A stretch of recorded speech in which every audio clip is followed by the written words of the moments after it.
for attending. I just want to make sure that everybody's signed in on the sign-in sheets. There are multiple sign-in sheets throughout the room, so if you haven't, please make sure that you sign in. We would like to call to order our Thursday, April 9th, 2026 meeting of the Regional Planning Commission. I'd like to begin with the Pledge of Allegiance.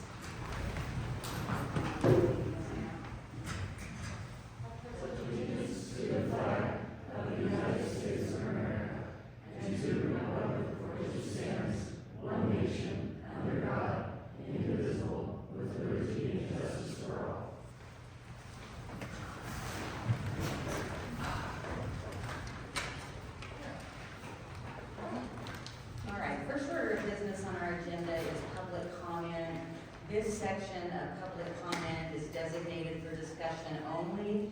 The public has the opportunity to address the commission on any matter not appearing on the agenda. However, no action may be taken on a matter raised until the matter itself has been specifically included on the agenda as an item upon which action may be taken. All public comments tonight will be limited to 3 minutes per person. Is there anyone in the audience that wishes to utilize this public comment time to address anything that is not on the agenda tonight? Okay, seeing none, we will move on to the review, correction, and approval of minutes of the March 12, 2026 meeting for discussion and possible action. Has everyone had a chance to look at those? Any changes, anything that we need to make or address? A motion to approve March 12th. Wait, real fast, sorry. When you guys go to record, Madam Chair, would you make sure that the public doesn't have any interest? It says any member of the board or public may request an item be taken from the consent agenda and discussed and acted upon separately. She's on the minutes. I'm sorry? She's on the Oh, minutes. sorry. Sorry, I would go ahead. All right, good, okay. I motion to approve March 12th, 2026 meeting minutes. I second. All in favor, say aye. Aye. Any opposed, nay? Okay, motion passes. Betty, have you received any requests for postponement of agenda items? I received one. Okay, thank you. All right, on to the consent agenda.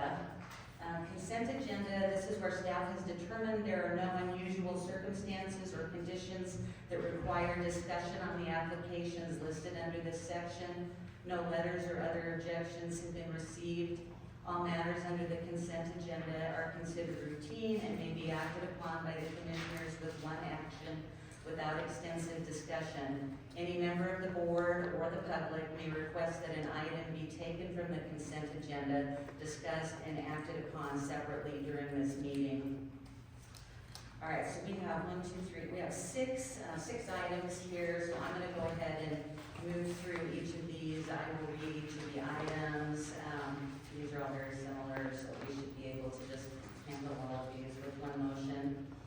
Item A is PM-26-06, parcel map application submitted by Alan Means on behalf of East Horizon Holdings, LLC, to parcel property located on Pack Saddle Road into 4 lots. Assessor's parcel number 16-0361-27 and 29.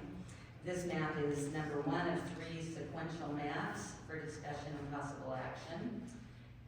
Then we have PM-26-07, parcel map application submitted by Alan Means on behalf of East Horizon Holdings, LLC, to parcel property located on Pack Saddle Road into 4 lots. Assessor's parcel number 16-0361-27.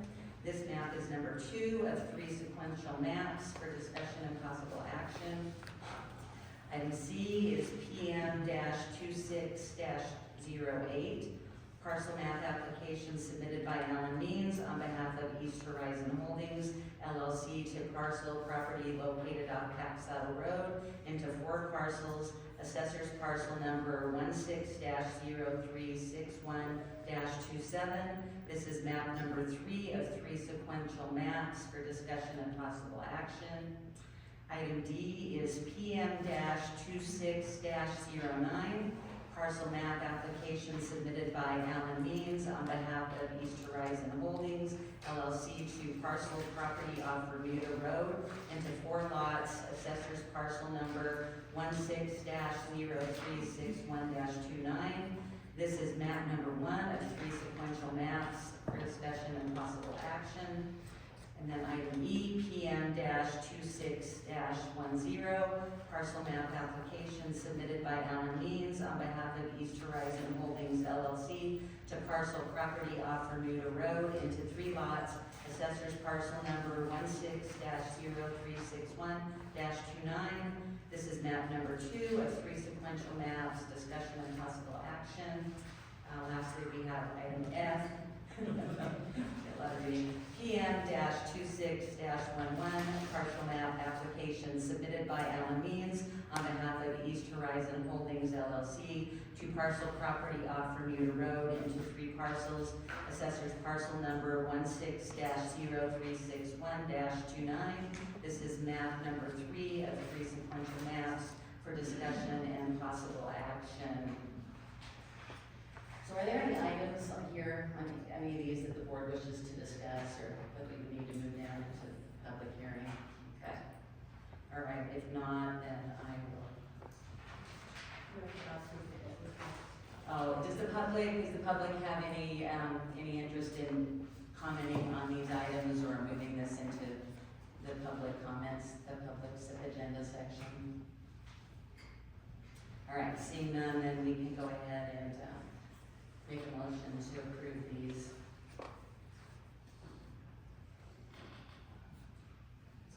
I make a motion to approve the consent agenda PM-2606, PM-2607, PM-2608, PM-009, PM-2610, and PM-111. Go ahead. Okay, all in favor say aye. Aye. Any opposed, nay? Okay, the motion passes. Madam Chair, before you continue, could I get whoever just called in at 775-761-6726 to identify themselves, please? And you're on mute.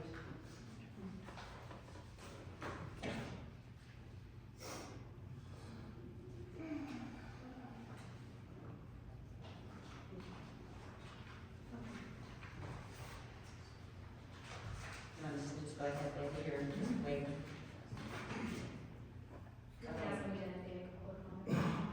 Okay. All right, so we're gonna move on to the public hearing section. We're gonna begin with item A, UH-26-07. This is a conditional use permit application submitted by Dave Taylor on behalf of 3DC LLC to allow the reestablishment of an RV park and bar/cavern along with newly established storage units and parking lot. Subject property is located at 5975 US Highway 95, assessors parcel number 06-0112-01 for discussion and possible action. Betty and Emily, do you have anything you want to add before we dive into this item? I did receive additional comments from Carolyn, our emergency management department. I was going through those, so we'll go through them. First comment was she would like more details of the description of the commercial parking. She was also wondering about any other restrictions or requirements for the storage units proposed. Any plans for defensible space around all the buildings, along with considering a second exit from the RV park in case of evacuation.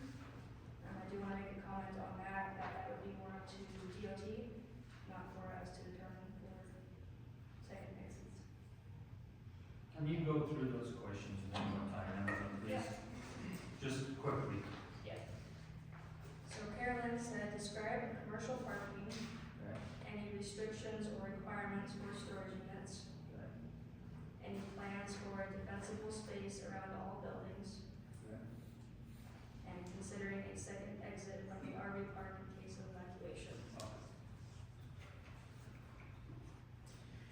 the applicant here? Yes.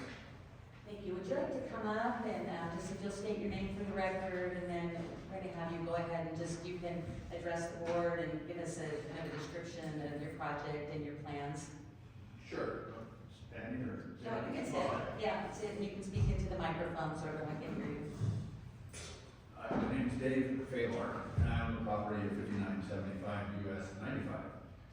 And I'm reestablishing a business that's been there quite a few decades. And I'm just trying to reestablish what was already restricted and passed. So with the RV park that was there, and there's still a sign up there, it says trailer park.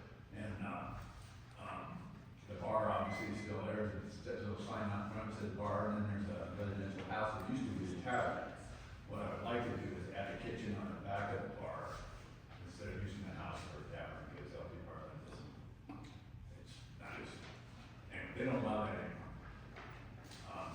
The off-street parking, the parking lot, instead of parking out in front, I thought it'd be safer to have a parking lot to the vehicles pull off, instead of just parking in front and having to back out and turn around. I thought it'd be safer to go in the parking lot, and come heading out of the parking lot to go on to 95. And I have spoken with, Brittany Bartow of NDOT, and she said if I kind of kept with the same descriptive, use as it was before, that she didn't have a problem with anything on the highway. So I'm trying to make it safer than it was actually before.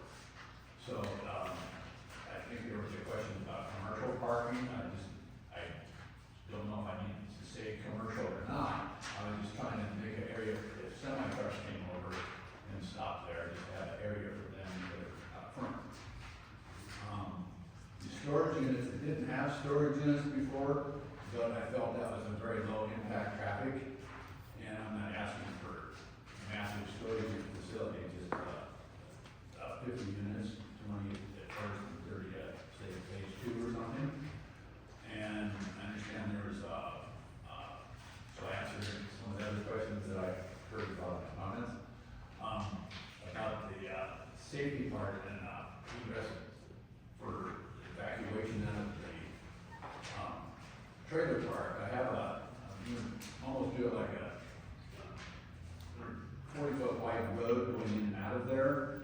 And with the hammerhead turnaround at the end of the road, I'm moving the trailer park farther back away from the highway, for several reasons, just for septic tank reasons, and just get back off the highway a little bit. I have 46 acres there, so there's plenty of room. And as far as emergency evacuating the second exit, I felt like I could put a gate there to get over to the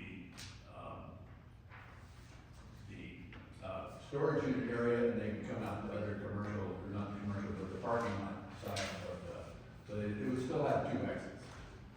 And as far as fire and clearance, and all that around buildings, I was gonna present that with plans and everything to get approved. I wanted to get business approval first before I got, all the other details in there for health and safety. Good, okay, thank you. So we're going to open the floor up to the public now. Are there any members of the public who wish to come in and comment on this agenda item? All right, seeing none, we're going to just bring this back to the board and we can discuss this with Mr. Baylor.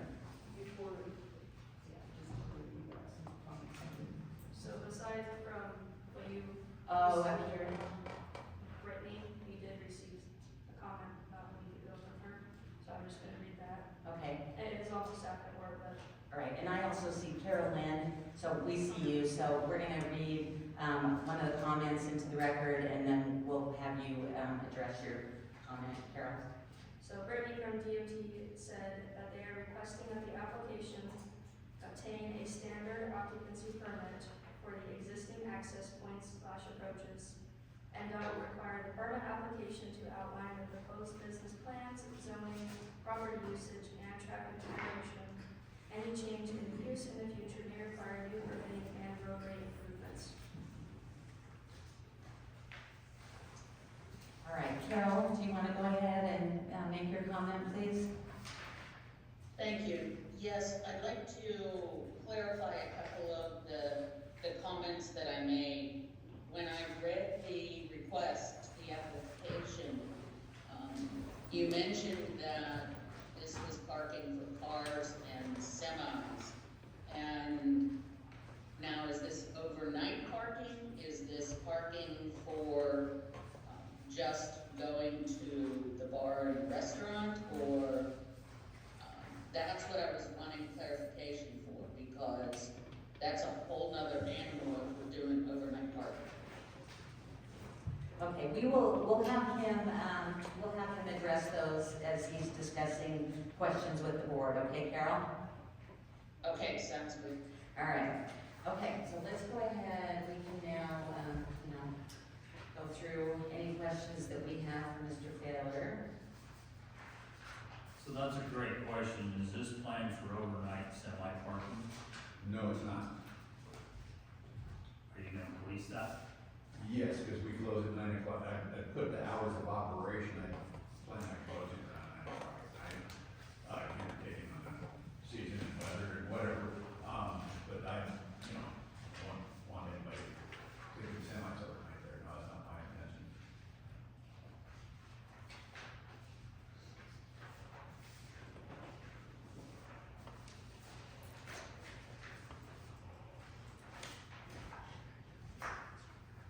And then you're going to separate the RV park, it's gonna be separate from the other commercial entity. Definitely, yes. I'm gonna have fencing for, I would consider that like residential, and have fencing put around that separates them from, the business.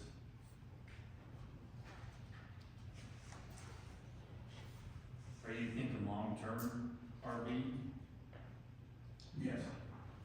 long-term rental? Yes, I'm basically targeting lithium orders, so that was my intention. How many RV spots are you gonna have? 24? Okay.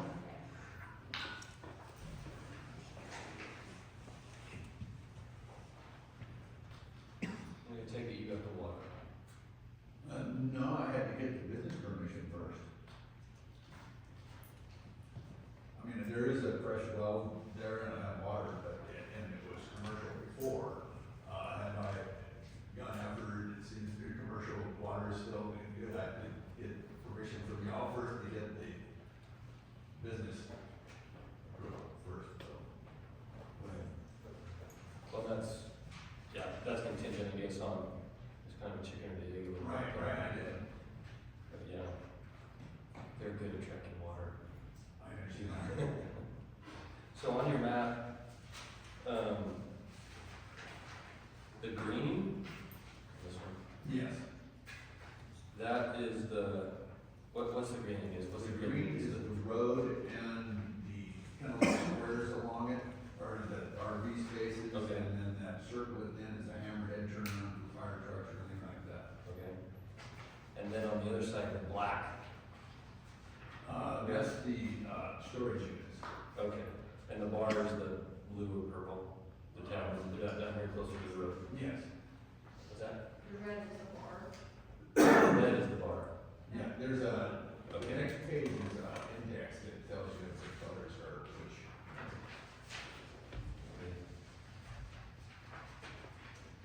You draw about as good as I do, just. Well, I understand, I was just. Are you occupying the house? Yes, I am. And you'll permanently be occupying that? Yes.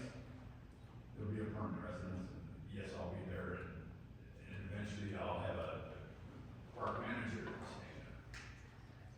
So will it be closed at 9 PM regardless, New Year's Eve, Christmas Eve, I mean, all the eves? Well,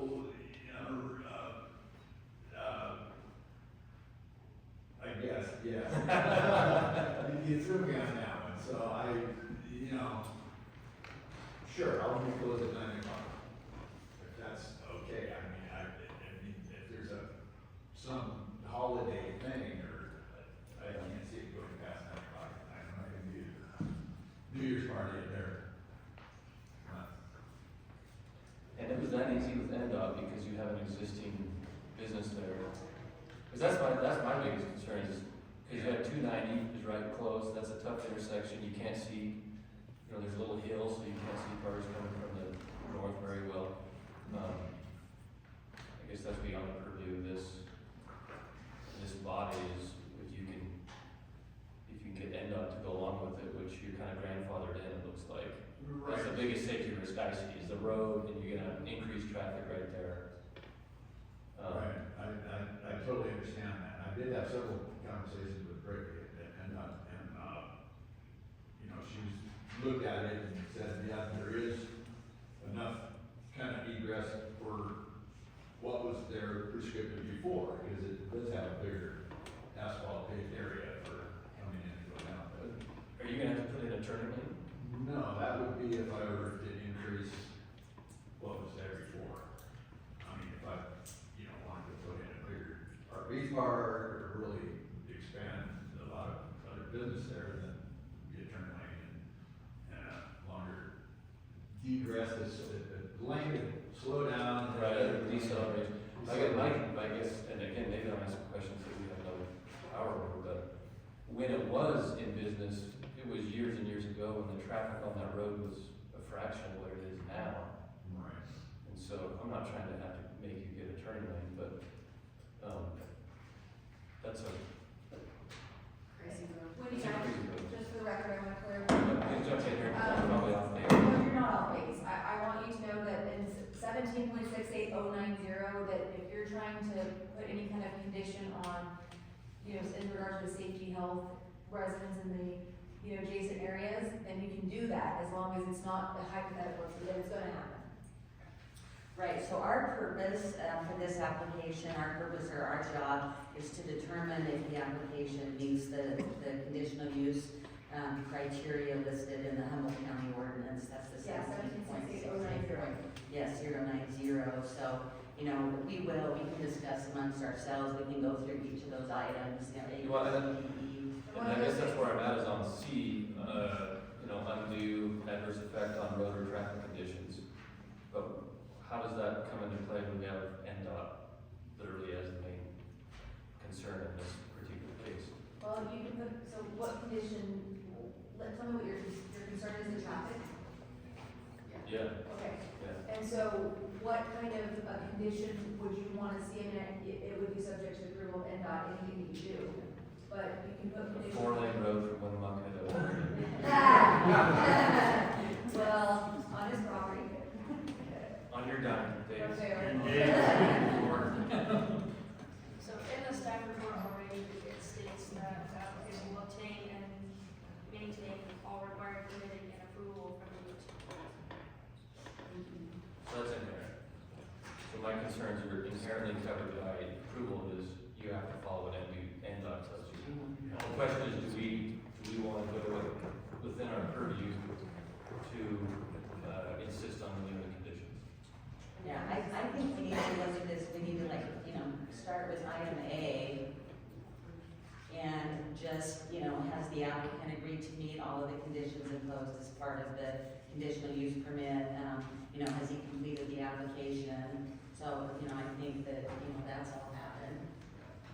And then as you go to B, that the proposed use shall be consistent with the purpose, goals, objectives, and standards of the county master plan.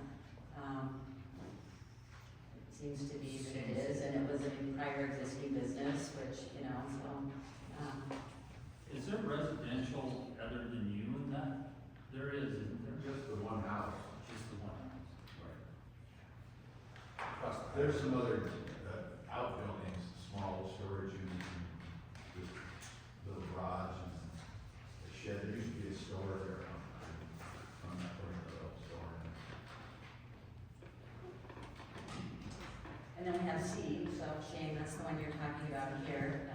You know, the proposed use shall not result in a substantial or undue adverse effect on adjacent properties, the character of the neighborhood. So the road or traffic conditions, which, you know, NDOT's gonna cover that, as listed in the staff report.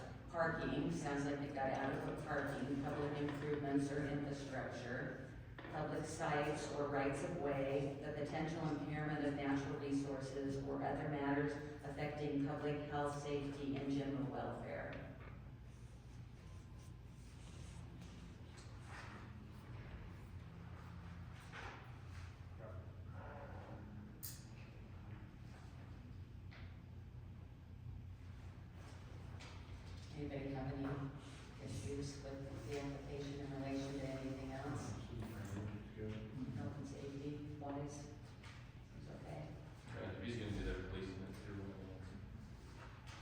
Well, it seems like there's gonna be a lot more activity on 95 here, coming up, so traffic is a concern, Shane, thank you. That's in my pet peeve. You did mention that with the storage units, you know, you're proposing 50 units in phase one, and phase two would possibly be an additional 30 units. So, No, phase one would be 20 units, and phase two would be 30. okay, 20, so you're starting with 20 and then 30. And then, so are you proposing like a phase two of the RV park, which again would be, you know, increased traffic going in and out? Not at this time. Okay. I didn't want to push it, but then, All right, so let's look at, all right, let me see.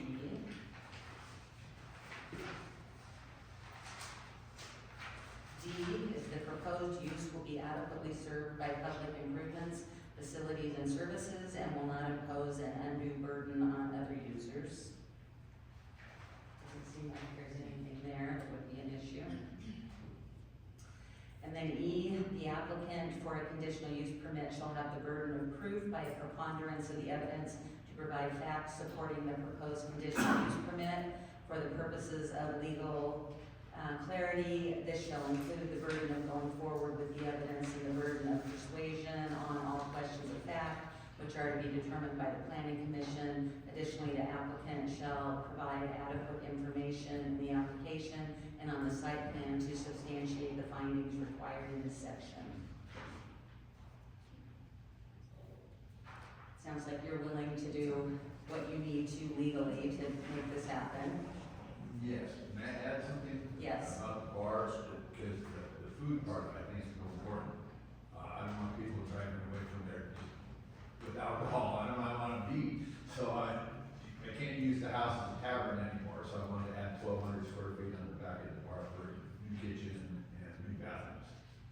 But that's gonna fall under health and safety with that one as well, so we don't really have to worry Building about, and stuff. yeah.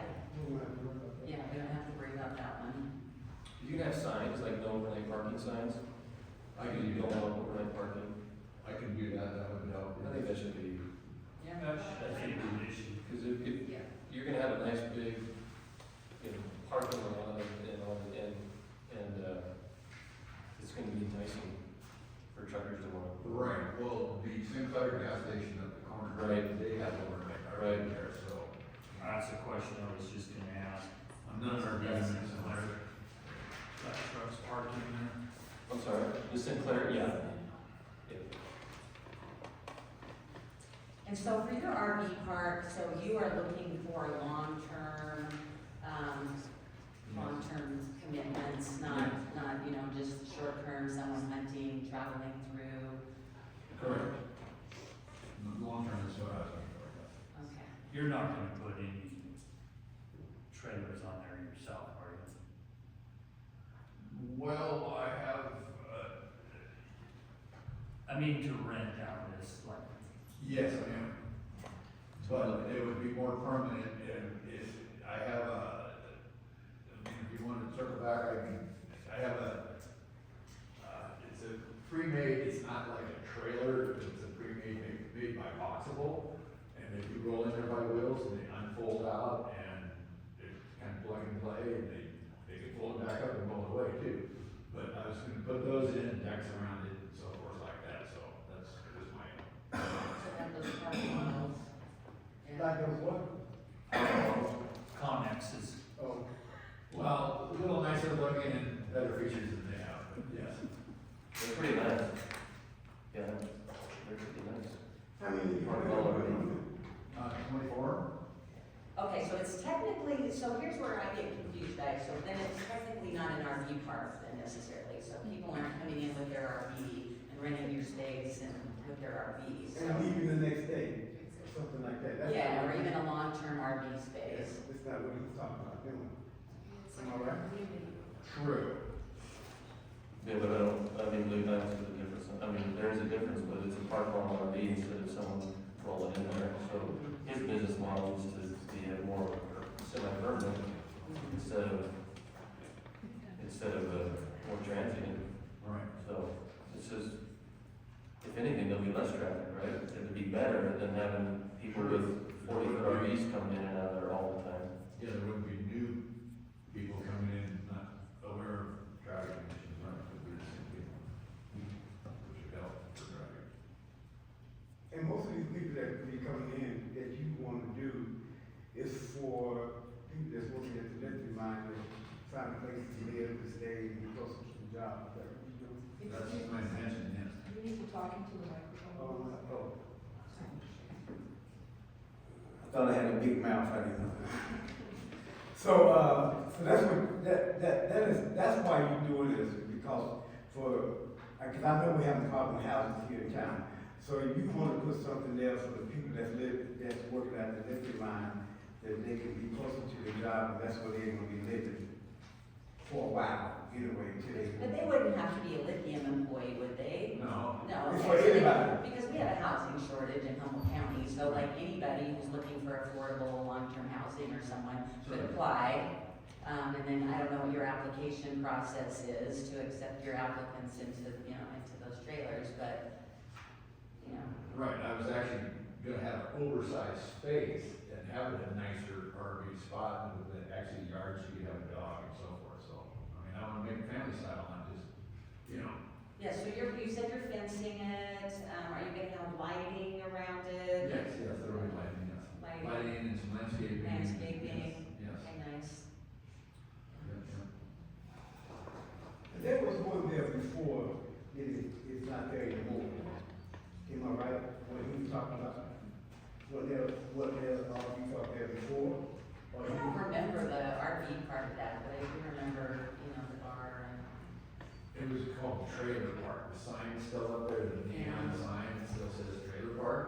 And there's some remnants of that trailer park with a bunch of poles in the air with wires and hookups, and it's all still there. The septic system's not up to par, and electrical, I want underground and all, so, and I just want to move it back away from the highway and spread it out, give them bigger spaces too. So speaking of septic systems, Yes. If you'll get that will be up to grade. I mean, do we have to, is there any, any requirements, because he's gonna have. Planning, planning inspection department, no, Building department, it'll have to be commercial septic. Yeah, they put it in two septic systems, one for the RV park and one for the bar and, the kitchen bar. My question is what the heck did we build this huge man camp for? Seems to be a lot of interest right now in building RV parks that way. Right, well, lithium's gonna be around a while, I expect gold company's gonna be around a while, so yeah, why aren't they, right? Just a thought in my head. Well, the man camp lithium was temporary 1500 workers, I guess, or whatever it was. And the 500 permanent workers they were on, so. All right, does everyone, so it looks like, we've gone through each of the items under the criteria for approval. Anyone have any other concerns, any other questions that I ask Mr. Thaler? Anyone, okay, so we've already closed the floor to the public, so we're good there. You never took focus on it. Okay. All right, so, what we did, nobody had a comment other than Carol. Okay. Yes. Sorry. Yeah, no, Are we still in public comment right now? no, we already did it. Yeah. All right, well, I don't know, does anyone want to make a motion on this item? I'll make a motion to approve conditional use permit number UH 2607 for staff recommendation.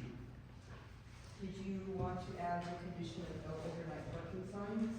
Yeah, we could add that with the conditional use that the signs be posted over at parking. Does that sign need to be lighted so that it's seen at night if someone's playing, right? Yeah, it's reflecting. Okay, Yeah, I think that. all right. So do you also, going back to the record, also in your motion, it is approved for staff report, but specifically pursuant to 17.68090 Humboldt County Code, which you all went through as a board. And then it to that. You want to start over, Justin?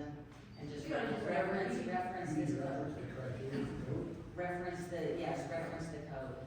Okay, I'll make a motion to approve UH 2607 for staff recommendation, reference to 17.68.090. That the criteria for approval is met, and we'll put a conditional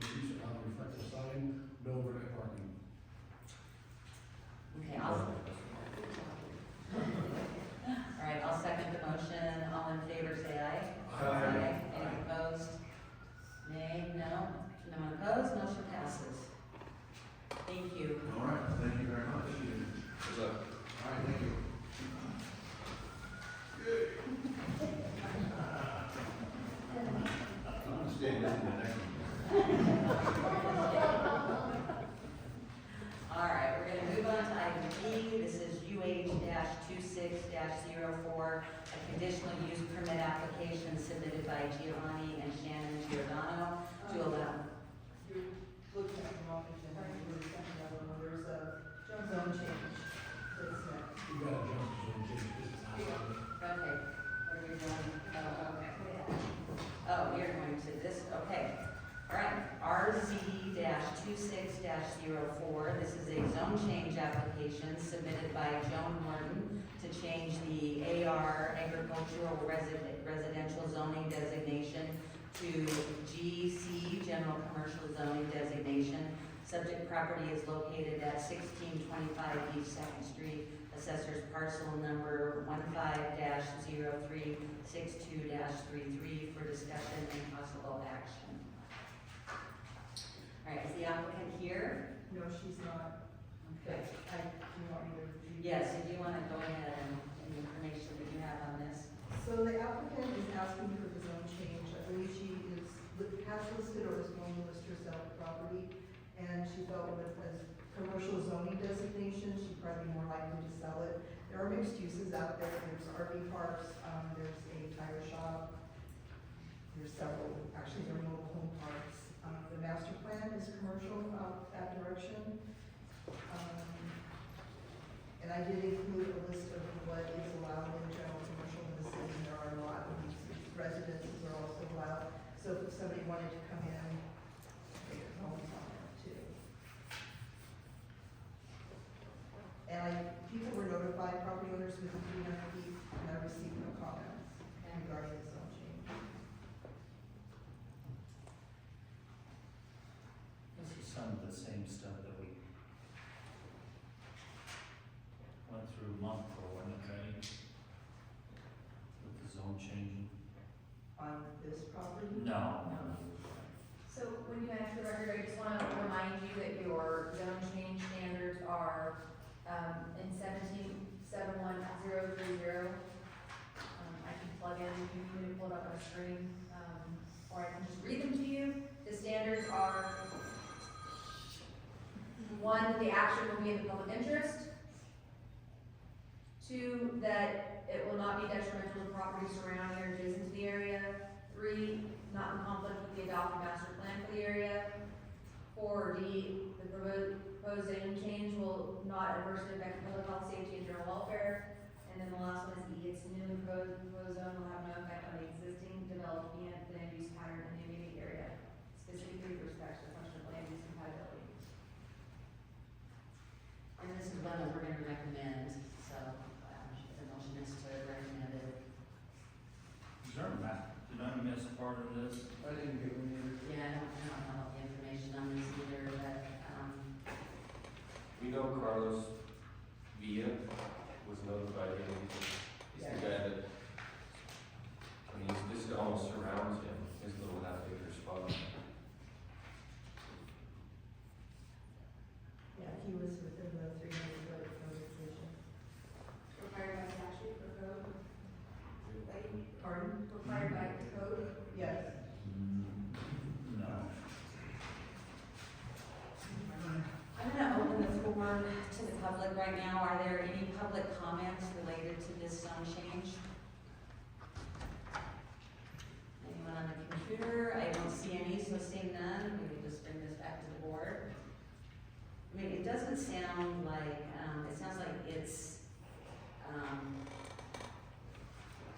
it fits in, conforms to what's already in the area, so adopts to the master plan. It's not gonna adversely, change the area, affect public health, safety, or general welfare. Sure would be nice to have a map though, because,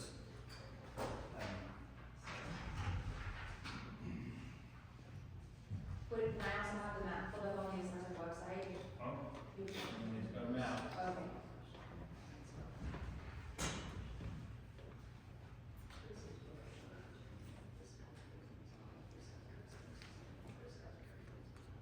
Right, and they were all notified, and nobody, Property owners within 300 feet of the property lines.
They're not. So I'm not trying to raise up. No, they're I just not, want to, you yeah, know, they're not notified for the city council meeting, that's just the process, they were notified for this one.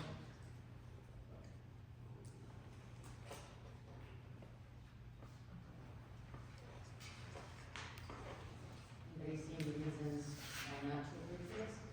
Pretty straightforward, clean, looks good.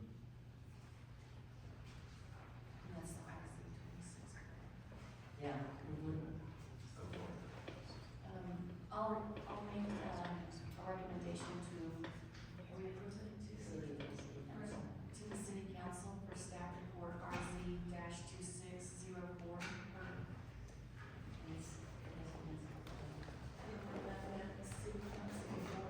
What about the municipal code of 17.12.080? And then maybe some, Findings on the zone change being of public interest. The zone change will not be detrimental to surrounding or adjacent properties. Proposed change is not conflict with the adopted master plan of the area.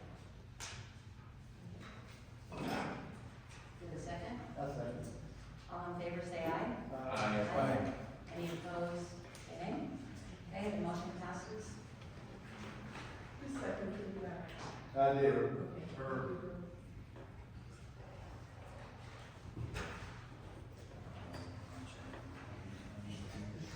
know, and I signed it in pencil. All right, we are going to move on here to item C on public hearing, UH-26-04, a conditional use permit application submitted by Kismani and Shannon Giordano to allow expansion of an existing RV park. Subject property is located off Duffy Drive, Arvada. A portion of assessor's parcel number 03-0421-32 for discussion and possible action. So are the applicants here? I do have some. Okay. Right, the map, so it's not written. I'll deal with that later. I was asked by by Chief Deputy District Attorney Maddox to read into record the date and correspondence that was received. On March 6th, we received correspondence for Arvada JID. March 9th, Ron and Denise Cherry. March 10th, Susan Frey, representing Thacker Pass Concerned Citizens. March 10th, Dr. Shelley Ann Gale, pastor of Arvada Community Church. March 10th, Gary Blackburn. March 11th, Arvada Volunteer Fire Department. March 11th, Gary Blackburn. March 11th, Edward Ortel. March 11th, Kyla Rianda. March 11th, Morgan Weigard. March 11th, Arvada GID by way of Far West Engineering. March 11th, Teresa Erie Sticks. With Schroeder Law, it was a letter dated January 23rd to Gregory Morrison. March 11th, another letter from Schroeder Law dated 3/9/26 to Gregory Morrison. March 11th, Gregory Morrison with Morrison Law.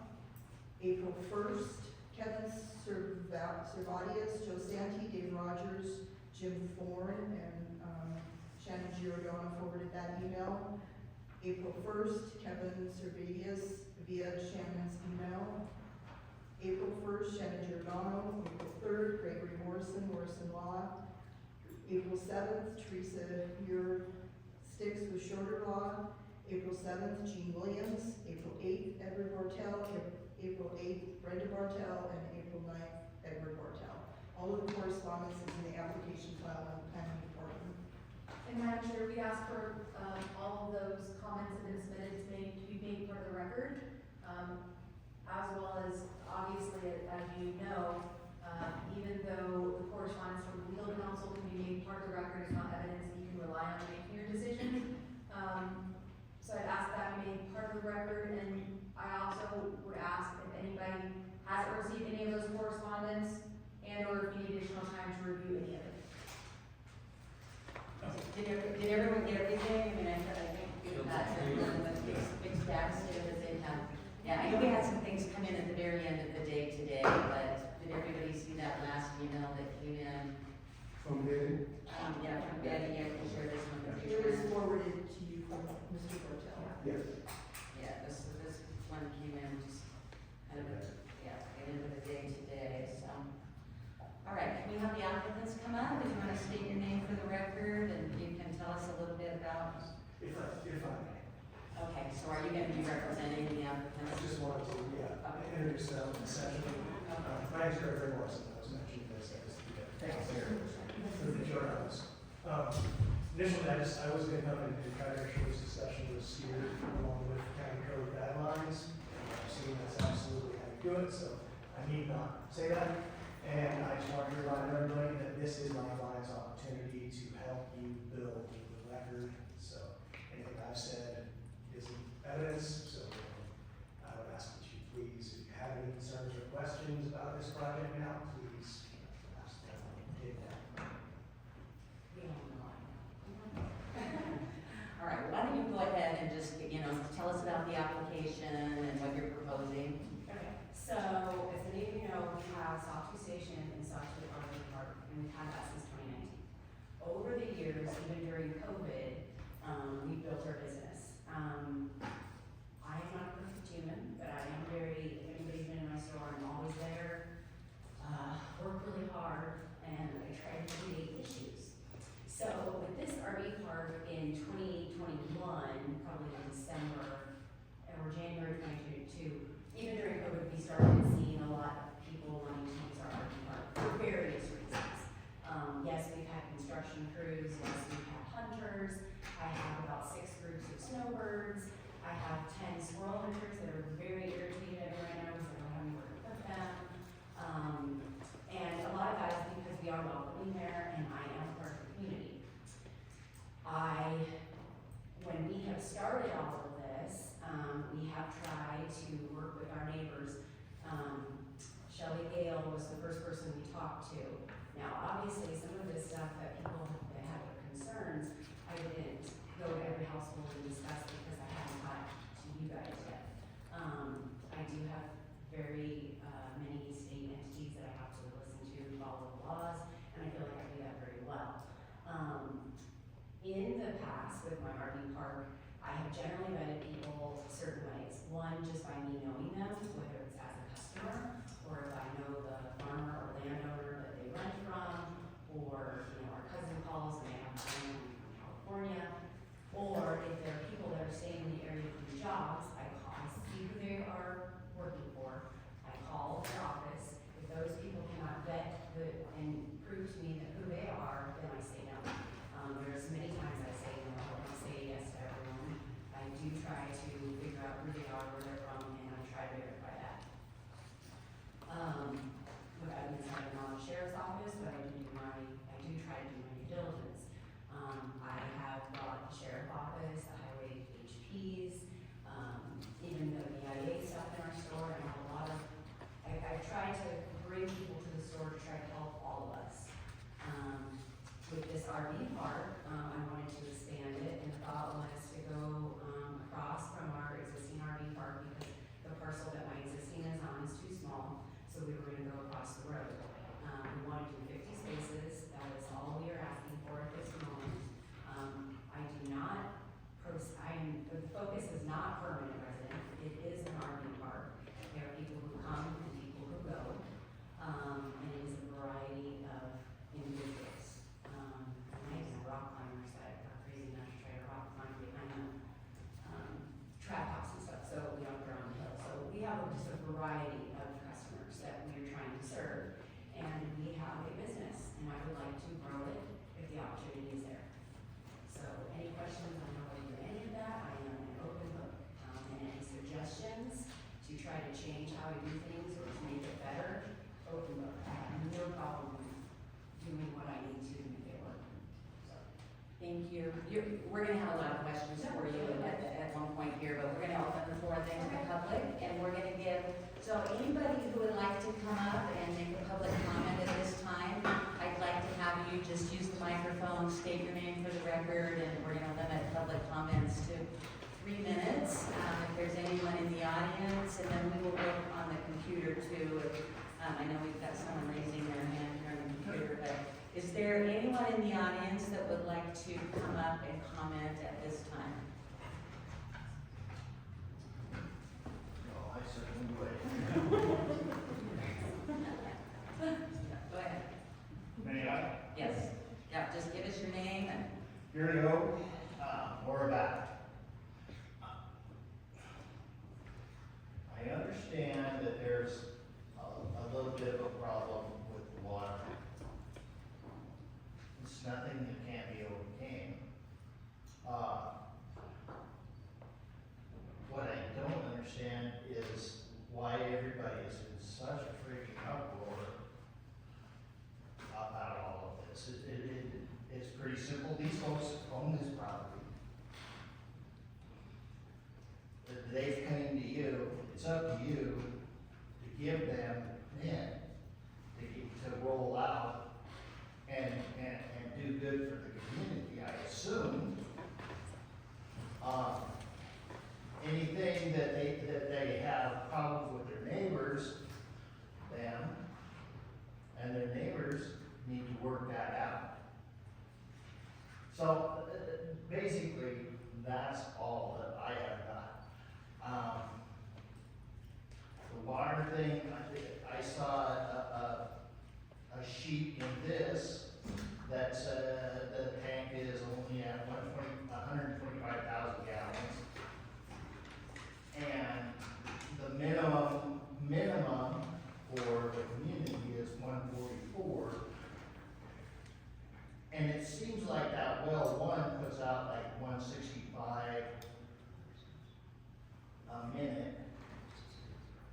So in 2 hours' time, that brings you well past, or not well past, but to where your minimum is close to. So the water thing, as I said, I think that when these folks have to be a lawyer, they're using a lawyer in the wrong way. They should be going after the state of Nevada instead of each other. And I guess that's all I have to say. So, Thank you. All right, anyone else who'd like to come up and provide public comment related to this item?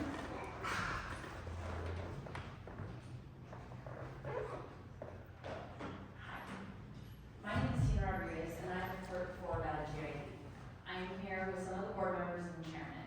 As we stated in the letter of response we sent on February 25th, and then again the letter from Schroeder Law, April 7th, we support responsible growth in Orvada. As we noted, we do not currently have the capacity to serve more connections. We are working very diligently to seek the funding from state and federal government to assist with the installation of our second tank and lines to the system. We had phased it out so it was more manageable, so we were hoping to do a phase 1 of tank and lines. The GID is also planning to have a town hall style meeting May 7th in the early afternoon, the time is yet to be determined, where we can provide this information to the Orvada community on the expansion, on the infrastructure, and all the improvements that are needed. We do hope this will assist this applicant and many others we have to fully understand the efforts that we are doing and the state is helping us do. I do thank you for your time, and if you have further questions, please reach out to Orvada GID board members or myself. Thank you.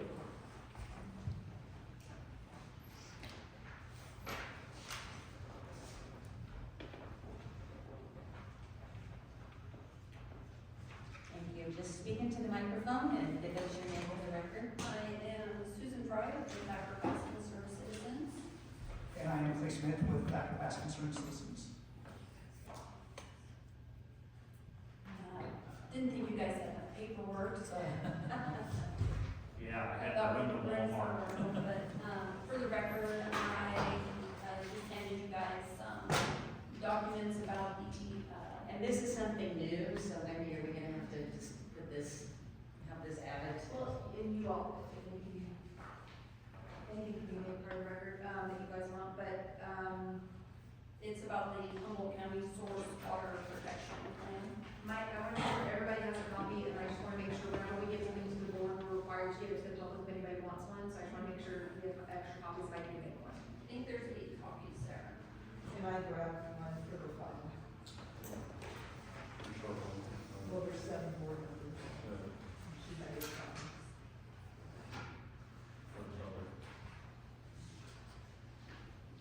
You got it. All right, so we are going to have this added to the record so that, it shows up with everything else. I'm gonna restart that 3 minutes because it's. Okay. All right, thank you. Go ahead. Okay, so you guys, recently got correspondence from Morrison Law that, asked you to discount any people that commented with no connection to Orvada who oppose the CUP application based on their opposition to the mine. It is not Mr. Morrison's job to tell you who to discount as far as comments go, and it's a good thing it's not his job because he got that completely wrong.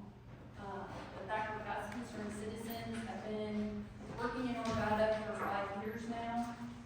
We are all residents of the area. We actually work with Lithium Americas to the betterment of our community. Lithium Americas has written extensively about the work that we do. You can find that in their newsletters and all of their correspondence to their investors and such. And if anyone has any more questions about that, you can even probably call up Tim Crowley and ask him yourself to vouch for us. So we all live in Orvada. I don't know where the idea that commenters with no connection to Orvada were commenting here, because none of us that commented that I could see from any of the letters submitted had no connection to Orvada. Even the people that were commenting in favor have stayed there, so I would argue that is a connection to them. But what we are mostly here tonight to do is to advocate for the Orvada General Improvement District Board as an extension of county government, because they are trying to manage this district for Humboldt County. And if not for them, which they are a board of volunteers and one paid position for a clerk, she is paid probably less than minimum wage for a, part-time job. They have on them the responsibility to come up with this $12 million for the infrastructure improvements that need to happen, so they become grant writers. They're trying to get that funding. The county does not allocate additional funds to this district besides what they collect for taxes. And if not for this board, the Orvada General Improvement District would be under the jurisdiction of the Humboldt County Commissioners. So my question would be, if that were the case, consider this to be something more like the McDermott General Improvement District. If they needed these kinds of infrastructure upgrades, would they be urging applicants to kind of go around that need for that infrastructure improvement by drilling a well and putting in a commercial septic, like in the middle of their own district there? That's just a question for the county in general, but I just want you guys to keep that in mind. Also, we should note that this area is within the Humboldt County Source Water Protection Area, which the county identified. That's this first page here. So I have put a blue dot on where the municipal water supply for Orvada is. And are you two speaking together, so, or are you going to speak separately, so? I might have this on the L. Well, we're over our 3 minutes. She's gone. Okay, so we'll give you both each 3, so. Okay, so I put a blue dot where the municipal water supply is, just to note that at some point in the future, the county put an action for the planning department to develop ordinances related to development within these areas. It hasn't been done yet. I think something like that, if we could prioritize that, would really give some guidance to these kinds of situations and kind of avoid this immense back and forth business that we find ourselves in. And then the last page is an overview of where the municipal well is and a 1,000-foot radius around it. from NDEP, they recommend a 3,000 foot radius around any like protected wellheads, so I went much less than that, just to give you kind of an idea of where everything is here. I think it's important that we prioritize protecting that community water supply. Thank you. Oh, and one more thing, also, I'm going to hand off to Wendy Maddox, some water protection guidance from NDEP for things that we might be able to, add as far as ordinances and whatnot, just for information. Thank you, and just to remind everyone, our purpose related to this application tonight as a board is to determine if this application meets the conditional use criteria that's listed in the Humboldt County Ordinance 17.68.090. Go ahead. Really, all I've got to add is that, the concern maybe is less about this project going forward and the impact that this has, and maybe more about the precedent that it might set if all of a sudden what the GID decides out there is circumvented, then what happens, or that is going to enter a period of growth, and if there are additional projects that are going in there, is it going to be the same sort of process? And I guess that would be the only thing I want to add to that. Thank you very much. Madam Chair, just for purposes of the record, all of those comments, that Ms. Lawrence read into the record, those are actually in the record, correct? You made those part of the record? Yes, we like these to be part of the record. And what about Ms. Leachy making this part of the record? Yes. Those, submitted to the, or at SWPA, appendix A, December 2016. All right, anyone else in the audience that would like to come comment? Good evening, board. Sabrina Yeoman, or community member. I will try to make this short because I understand. Yeoman, UHL. I'd like to start by saying that I support responsible growth, but it needs to be supported by infrastructure and thoughtfully considered impacts on the community. I'd like to speak specifically to the findings required for approval of a conditional use permit. One of those required findings is that adequate utilities and services are available, and that the project will not be detrimental to public health and safety. The staff report clearly states that Orvada GID does not currently have sufficient capacity to provide water service to this expansion, and that the service will not be available until future system upgrades are completed and approved. That means water is not available today. So the question is not whether water might be available in the future, but whether the required finding of adequate utilities can be made now. I also want to address proximity to the school. The report confirms the school is directly adjacent to this expansion, separated only by a roadway and a buffer. This project introduces 50 RV spaces with 24-hour operation immediately next to a school environment. During prior dirt work, children at school were already impacted by the dust while they were outside. That is not hypothetical, that has already happened. When a project is placed next to a school, the burden should be higher, not assumed.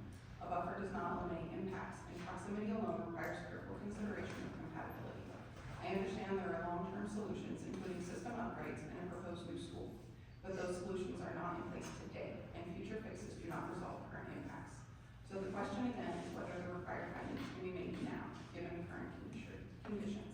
I appreciate your consideration of that. Thank you. Wendy Maddox, purpose of the record, just, want to point out that I've given all of you a copy of 17.68.090. In regard to subsection B, it's not currently, the law is not that it's currently in place, it's that the proposed use will be adequately served by public improvements, facilities, and services. And in regard to the staff report that we do have, I believe it's number 8.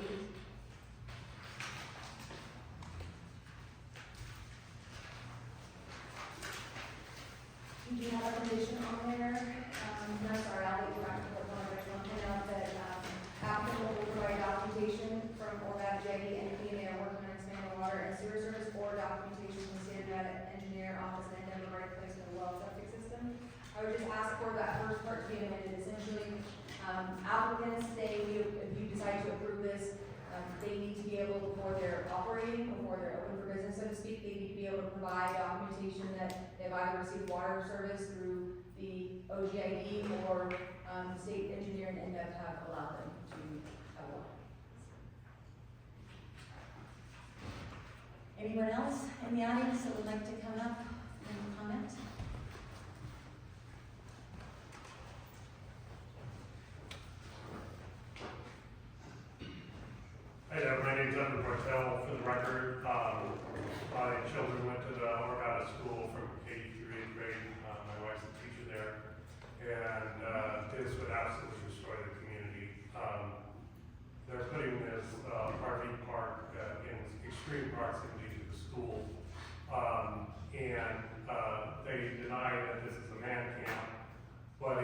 actually read their, own real estate brochure where they're trying to sell this property or the station for $2.5 million.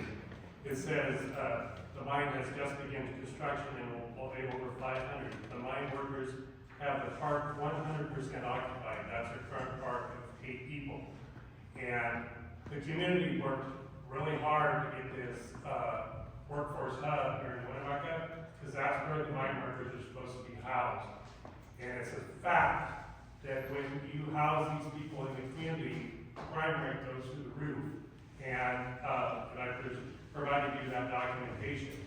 And any assurances that they give you that they're not going to, or they're gonna have this vetting process, and they're not gonna have mine workers or whoever they are, that's all irrelevant, because it's not part of the conditional use permit, number one.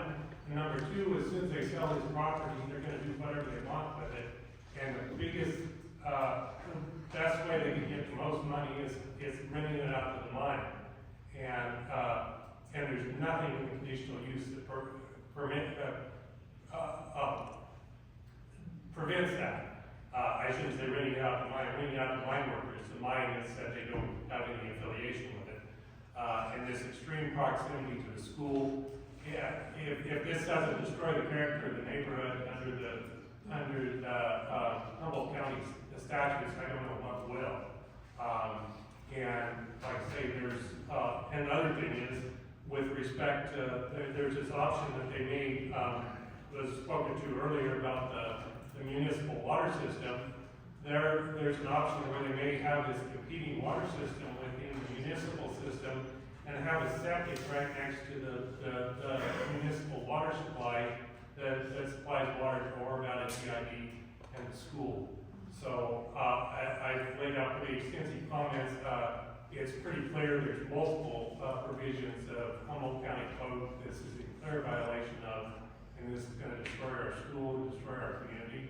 And the facts in there, this dramatically increases crime. Thank you. Thank you.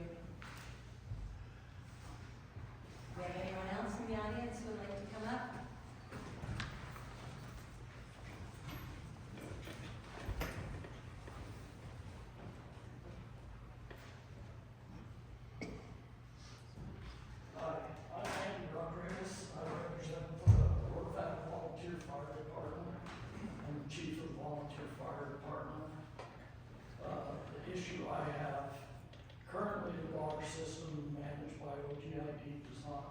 General acceptable flow rate of 1,000 gallons per minute for 2 hours to ensure adequate fire protection. Now this is with the fire, with the power off. So my issue, for an example, we had a small trailer house fire here 7 months back. And with that one single fire, we used over 40,000 gallons of water at the capacity of the tank. If there was something really catastrophic happen where the power's off, we'd exhaust that water supply. Of course, we do have other options. If the power's off, all those options are wiped off the board. We have no way to get water better to travel to a different community or whatever. So, I'm all in favor of growth, but with our present problem with water storage, that's my concern. So we will be unable to provide fire protection for the community. We've had these issues in the past years and survived it, but due to the extended drought and things like that,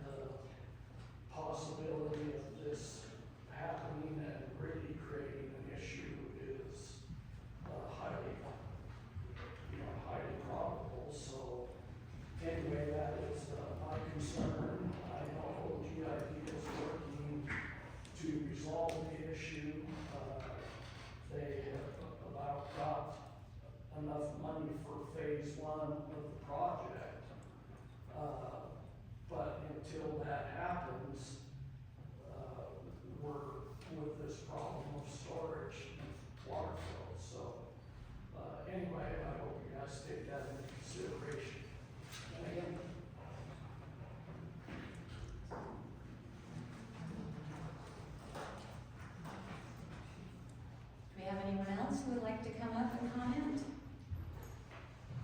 If not, we can go ahead, we've got some people online, I don't know, maybe you can see, TS.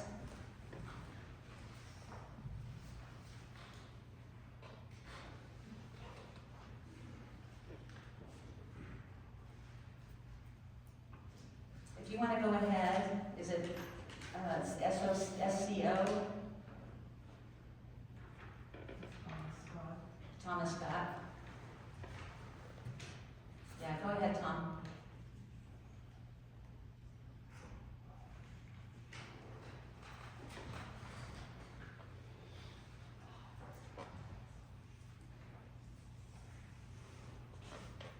Not hearing you, Tom. Can you hear us, Mr. Scott?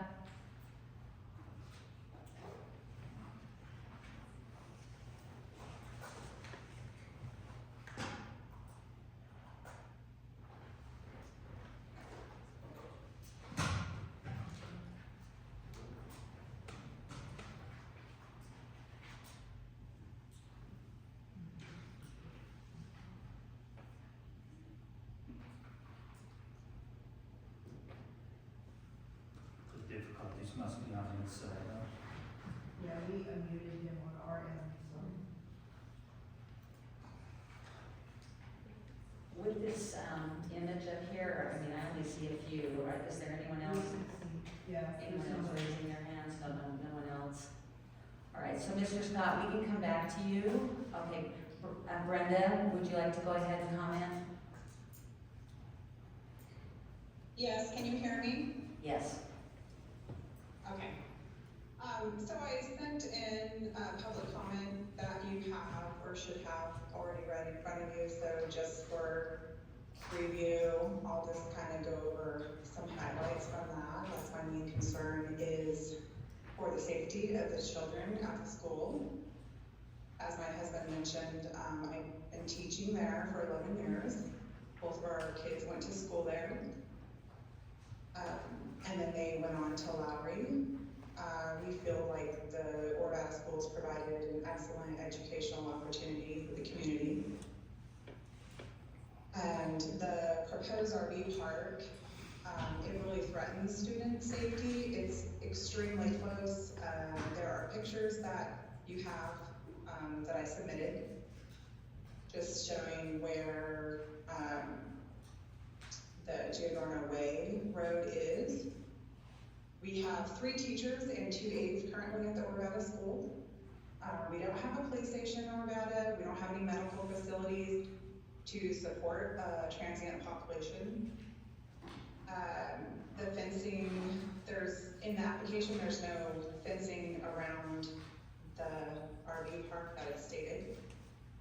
We had a dog get on the grass area, and so that was a question I had in the application, and I provided that copy, their Sawtooth RV procedures and tenant process. There's nothing that states anything about dogs, so I'm wondering, really, couldn't each resident have 1 or 2 dogs? It's really not specified. That's obviously a concern for safety. And then also, in their vetting process, in the March 11th letter, it stated that the Giordano's had always maintained a strict vetting process for potential tenants at the RV park and will continue to exercise the utmost discretion. They kind of restated that in the April 2nd letter, which I also provided, or I guess the April 2nd you guys had. So the strict vetting process had been in place, it said, since 2019. However, on November 10th, 2021, the staff at Orvada was notified by our superintendent of a convicted sex offender residing in the applicant's RV park in space number 5. So that these vetting procedures that they currently have, they do not have anything in there that's going to be, that they're doing any kind of background checks. Do people have warrants out for their arrests? Are they listed as a sex offender? Like, you can pull that up on the internet as well, but it it put us, in an awkward position. We felt it improper to spread any news of that, given that he was currently in compliance with recording requirements. But it puts the kids, 95, I think someone else had mentioned that too, 95 is right there, it's a great thoroughfare. So you worry about child trafficking and just the safety of the students, the safety of the children in our community. There's 8 RV spaces now, but in a 10 additional 50 spaces that are gonna be even closer to the school. I also provided that large parking lot, which is right on our fence, right on our basketball court, which is on that west side. It puts students and staff in danger. So students also use that roadway. They come to and from school on bikes, on just walking, and they go to the store to and from for snacks. They'll play basketball on the basketball court after school hours.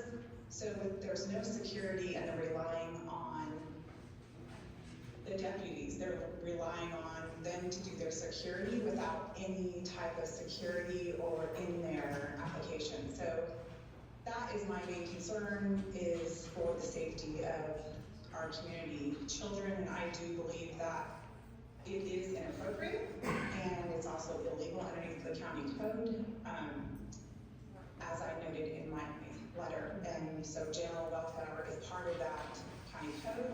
Public health and safety is also part of that county code. So I'm disappointed that anyone would actually want to put an RV park next to our school. It's not ethical or community minded. And I'm just requesting that it not be approved. Thank you. Thank you, Brenda. So Tom had some comments that disappeared, but he actually typed his comments in because we couldn't hear him. If we can bring those back up.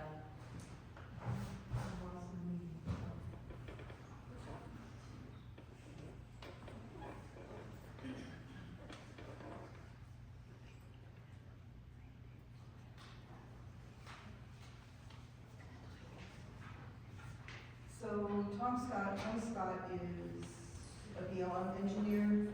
He said, we are building a fire station on Arvada that we hope to connect to the OGID water system. I noted item 12 of the staff report states that sewer and water will use existing NDEP permits and AC 445A modifications to septic, require letters from NDEP for compliance, including engineering reports. See NDEP and discuss with them for official interpretation. Septic can put more nitrates, cancer causing, into surrounding area, and this is near one of the OGID's 2 wells. I would think connecting to the OGID sewer would be preferable and may be required under NDEP administrative code. Discuss with NDEP. My comment is captured above. Sounded like there were some microphone issues. Thank you. All right, thanks, Tom. Anyone else that would like to comment before we bring the applicants back up and ask them a bunch of questions? All right, okay. So thinking about, my name is Jack Castel. Thinking about the school, the proximity of the school to where the RV park is proposed. If you look anywhere within our city, we have a courthouse between the junior high and one of the grammar school. So you have things going on there. When it comes to dogs coming in, I've worked at French Ford, same thing. We've had dogs on the playground. There's things set in place to prevent things from happening. It's our jobs as teachers. So as far as the school thing goes, as long as like things are set in place like you're saying, I don't see an issue with the whole school thing being a teacher in Winwood. That's all I say. Thank you. Anyone else? Okay, we are ready to close the floor to the public, so this is the last opportunity for the public during this agenda item to make a public comment. Go ahead, if you want to come back up. I think we probably all have a lot of questions that we want to ask you. I have a lot of answers. Well, good.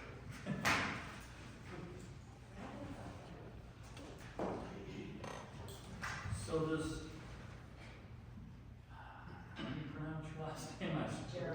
Giordano Way, is that your road? So, well, you want to explain that? Okay, so when we were working on parcel maps, we discovered that a lot of these property lines were the fences for the school, where the church garage was, a lot of that was not on the correct sides of the property lines.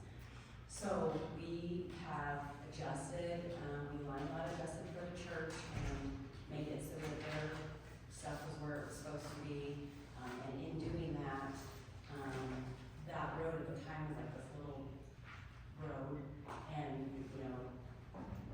I'm the Giovanni Giordano for the record. So that road was just a little two-track road at one time that the community used. All these properties that you see here are a portion of Giordano properties. We run all the way from Kunkel Lane all the way to what you can somewhat see in the description here. We added the road for our laydown yard and brought it up to code requirements that Honeywell Construction has put in for us. We named that road accordingly. The property lines right there went through the Urbana Church's, well, their garage. Their garage is on our property. We lot line adjust that, gave that property over to the church. Also on school properties, it's not true. We actually own a small portion of the fence line on school properties also, which is neither here nor there. But that roadway was built as a easement and to give a better road for the pastor right there to try to improve it, not have dust per se improve on his properties. So the answer is that is your. That is our access. Yeah, road. we made it to 60 feet so that it had plenty of width and all to code, yes. Duffy Lane is. Is Orvada, as that was put in as Orvada Road, Duffy Lane. And he's got road also. Not our road. So let's talk about the 7 acres that you're proposing to put these 50 RV spots. So the ingress and the egress is going to be from Duffy Lane in.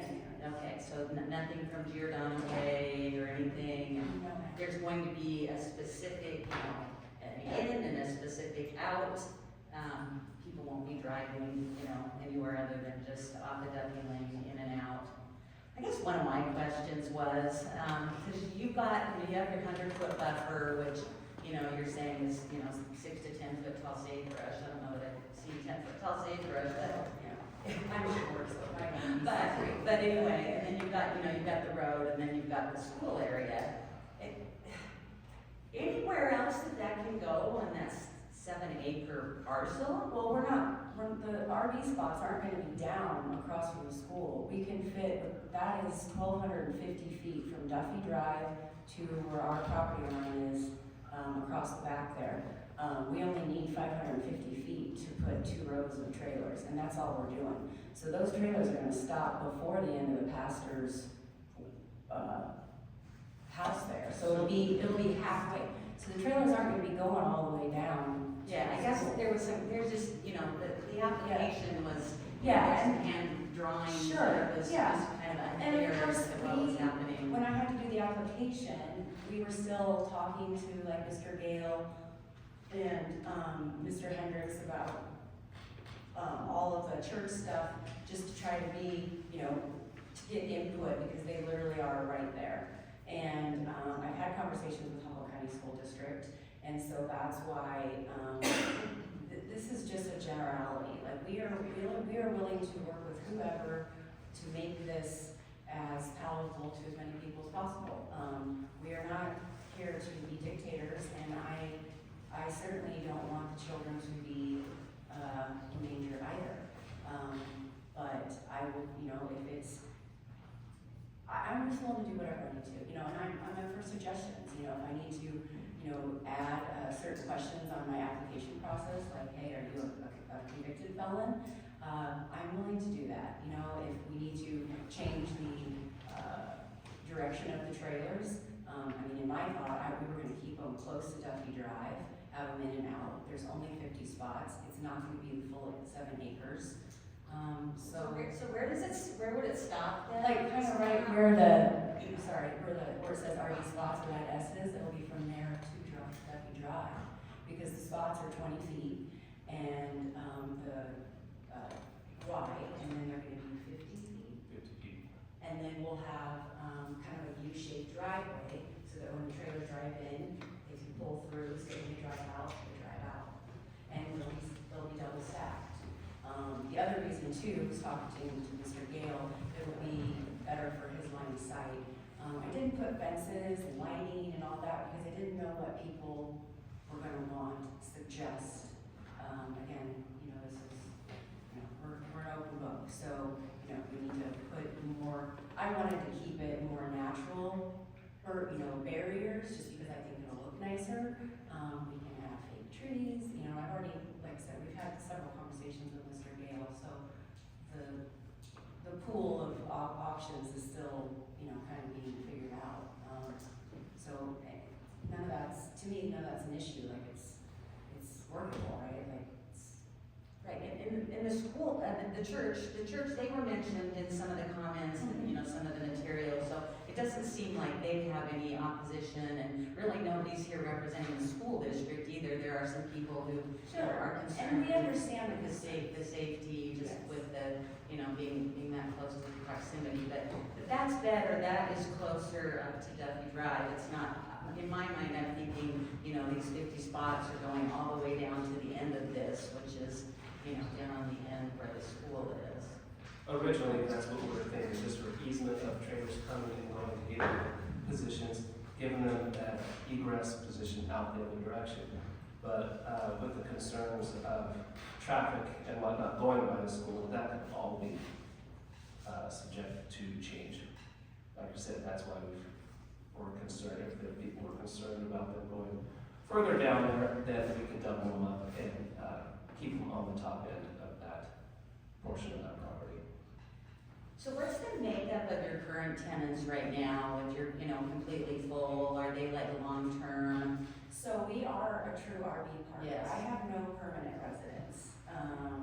So there, in Nevada, there are definite laws that you have to follow. If you say that you're an RV park, they cannot be permanent residents of the community. That is not my intention for this purpose. Right now, I have crane operators, concrete guys, working on construction crews. They are here for 2-3 months, they leave, and then they come back. And some of these companies own trailers and their tenants move in and out, somehow, how some of them do it.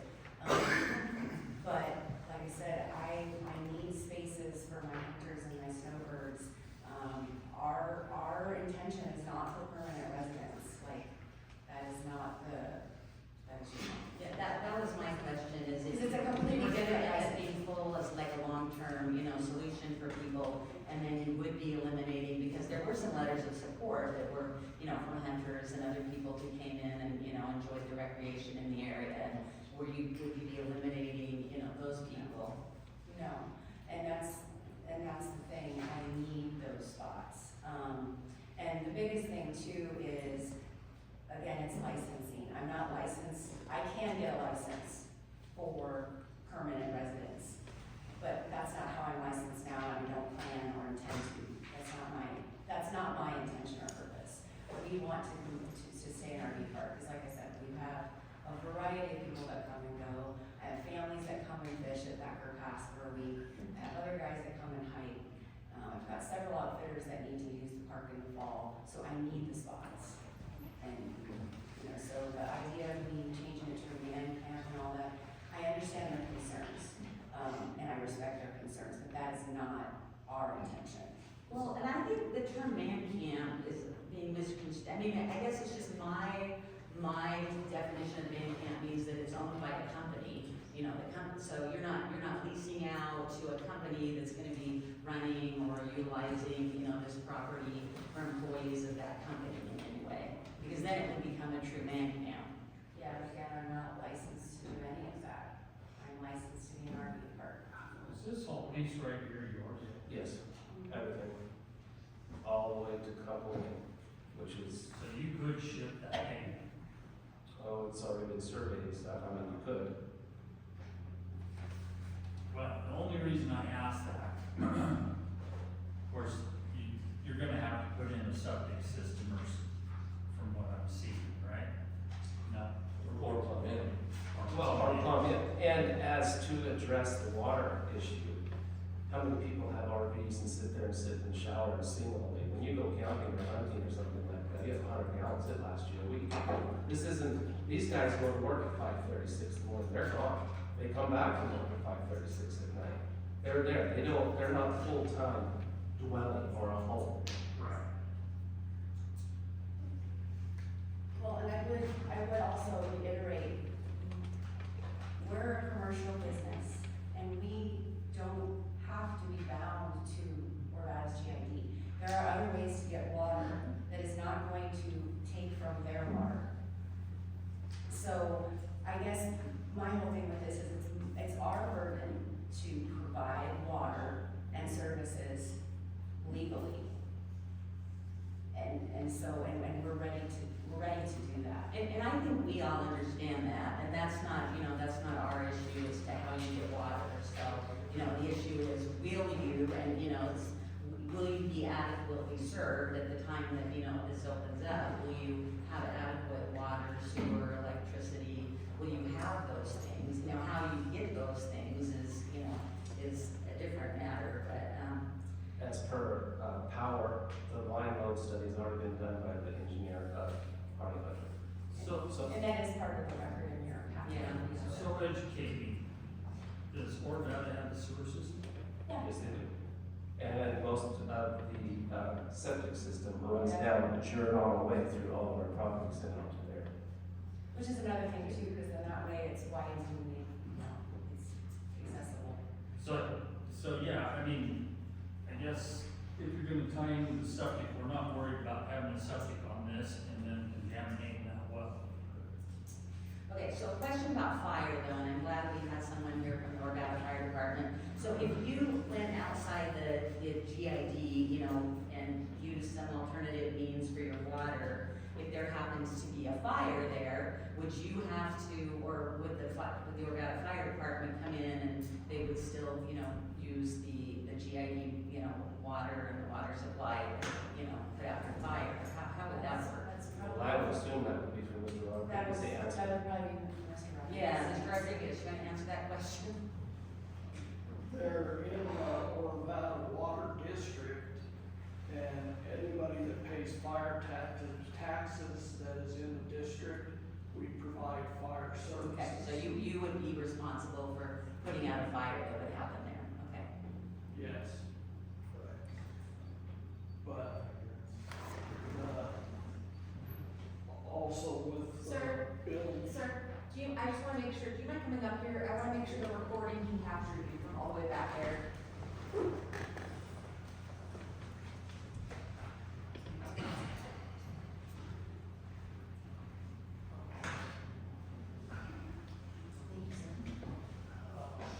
Also with the building of.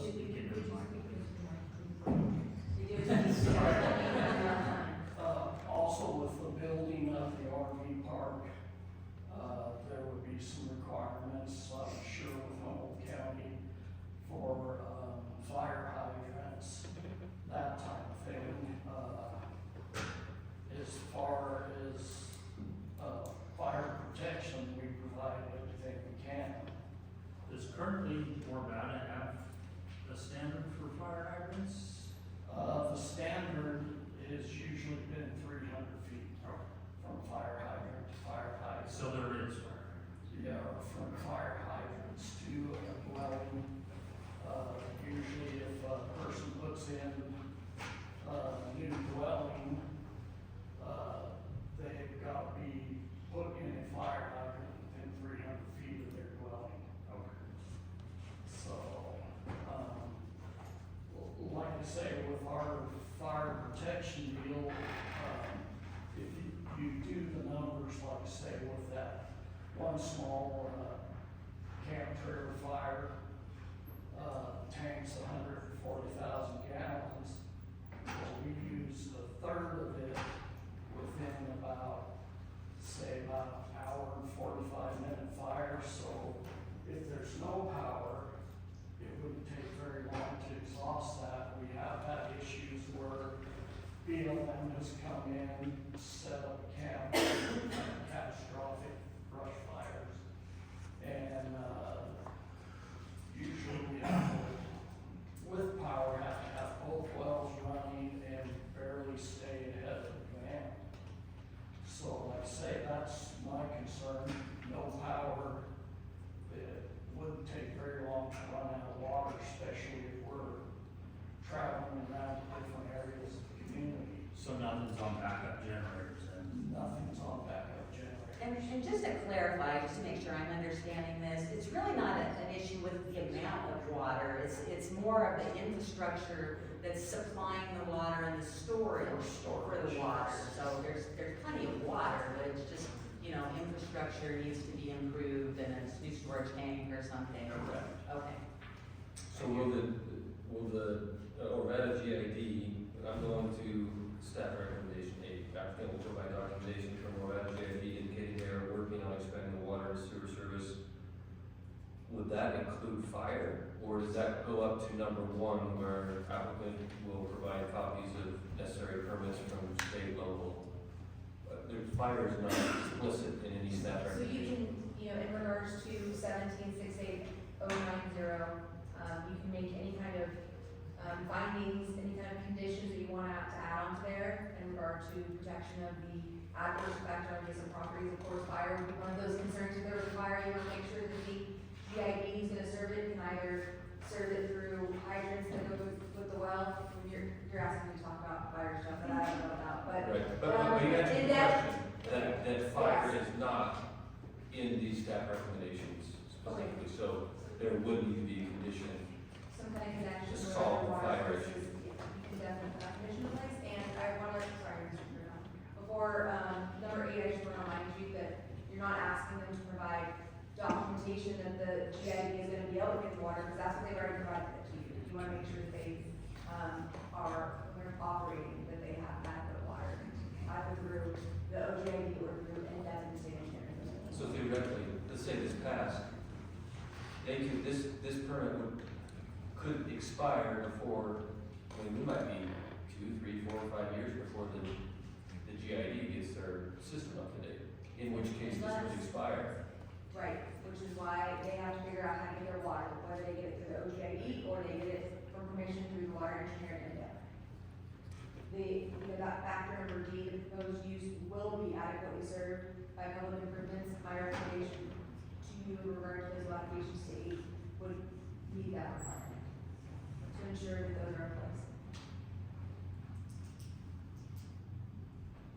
Can you, where are the current fire hydrants now on this map? On this map, there's one off the corner of the firehouse on the, would be looking at the south side of Duffy Lane. And then there is another one that is behind the store on the south side also. Just off the 60-foot mark. Is there another one, is there anything down about school? Yes, there's one down on the, far side of the school, on the, would be the, north side. Thank you, we'll continue with. Yeah, you can go back to a more comfortable seat. Okay. You're not constant right there.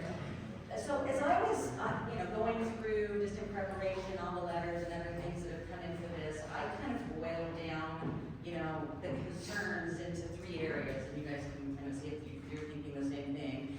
One concern is the safety for school children. So we've got, concerns about sex offenders living in the RV park, or transients coming in and out. We've got the concern of the RV park turning into a man camp for Thacker Pass, and then increased crime related to that. And then the third concern was water. So to me, everything kind of fell into one of those 3 categories. I think we want to kind of talk about, let's go through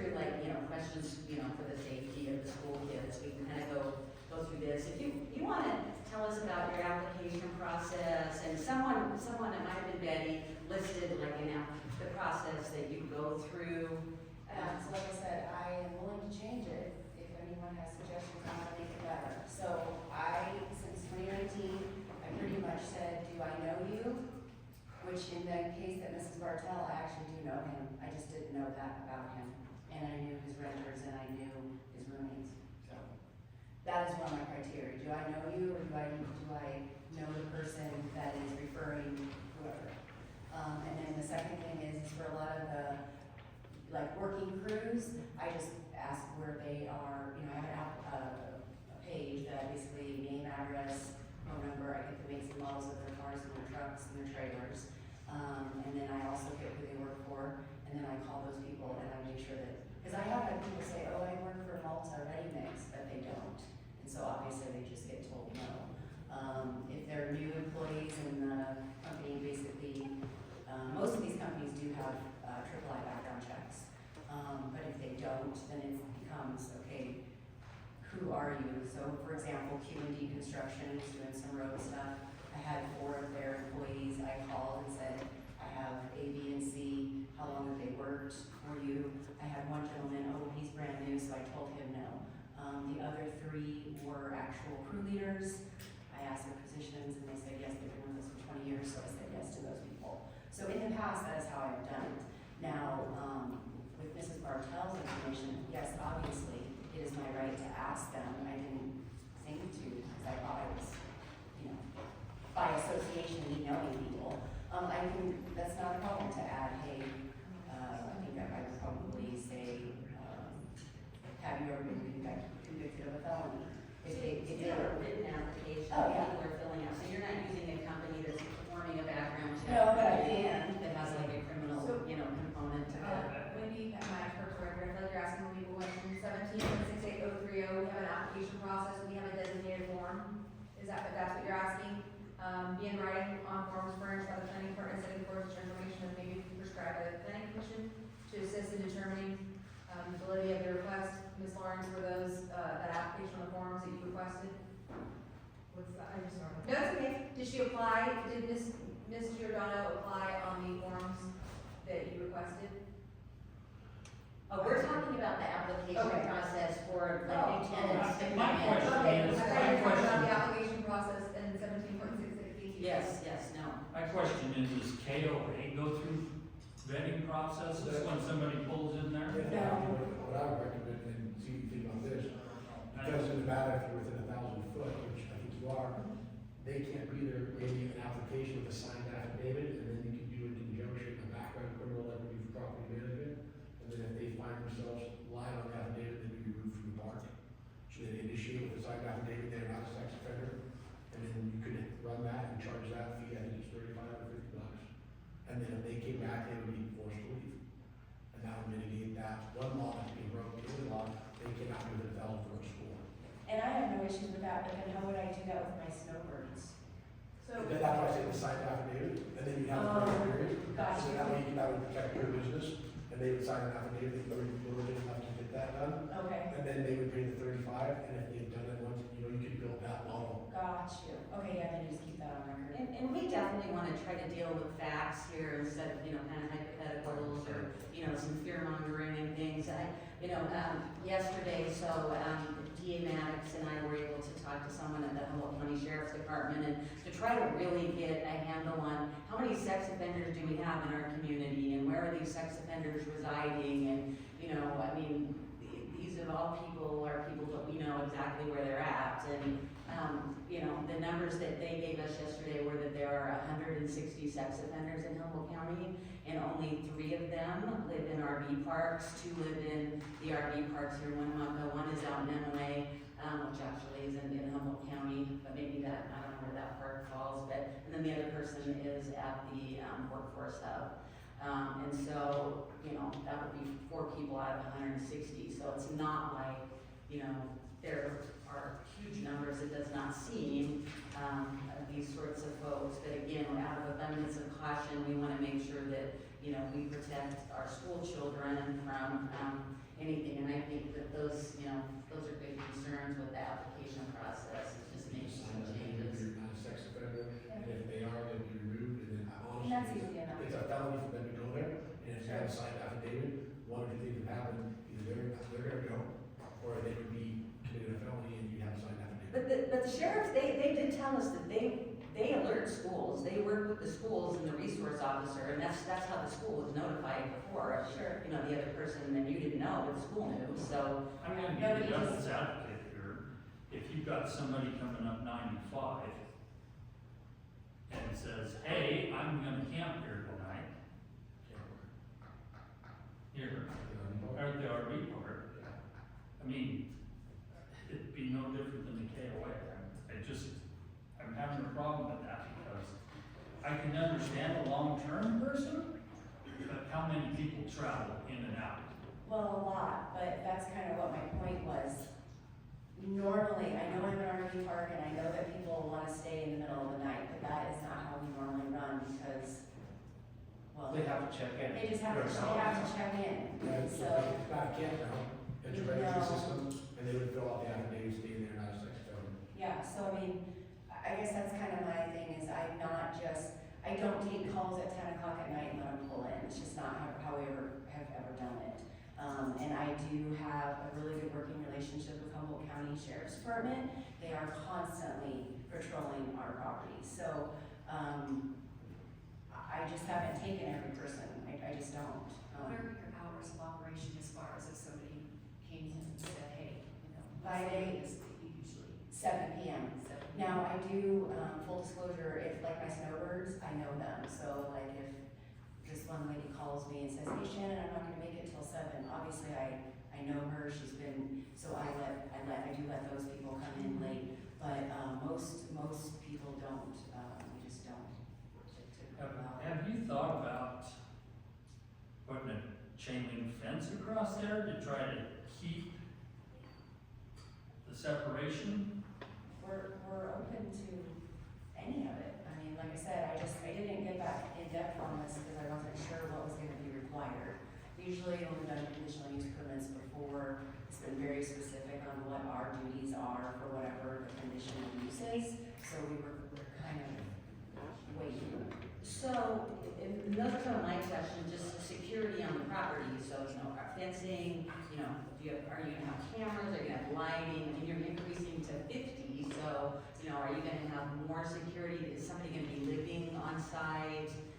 No, we will not have anyone living on site, but I will hire someone to do the day-to-days with this expansion. And there's current security cameras around the And I do have, yeah. Yeah, so you have security cameras, because, you know, it was brought up, tonight in the, you know, some of the documents that we have on the record that a dog jumped over the fence and was in the schoolyard, so, you know, the school district needs to increase their fence height then or something, you know, so, I don't think that's a problem that relates to you all. We don't allow dogs other than, in fact, a lot of my trucker hunters, they don't stay with me because I don't deal with the dogs, because generally people just don't take care of them, they're off leash, and I just don't have time to patrol that all the time.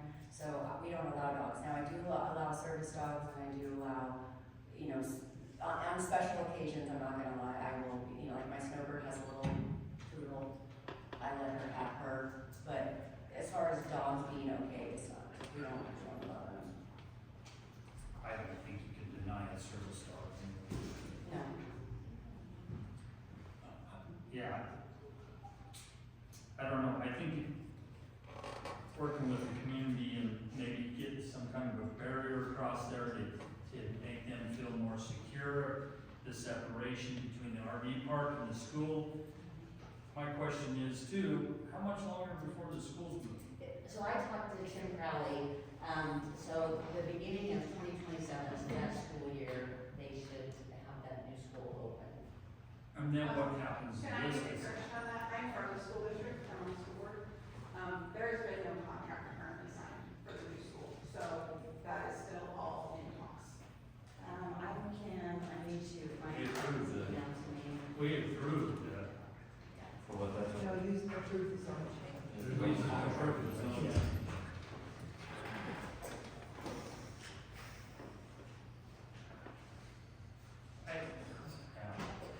So I know you asked or answered this, but I'm gonna ask it again. What is the distance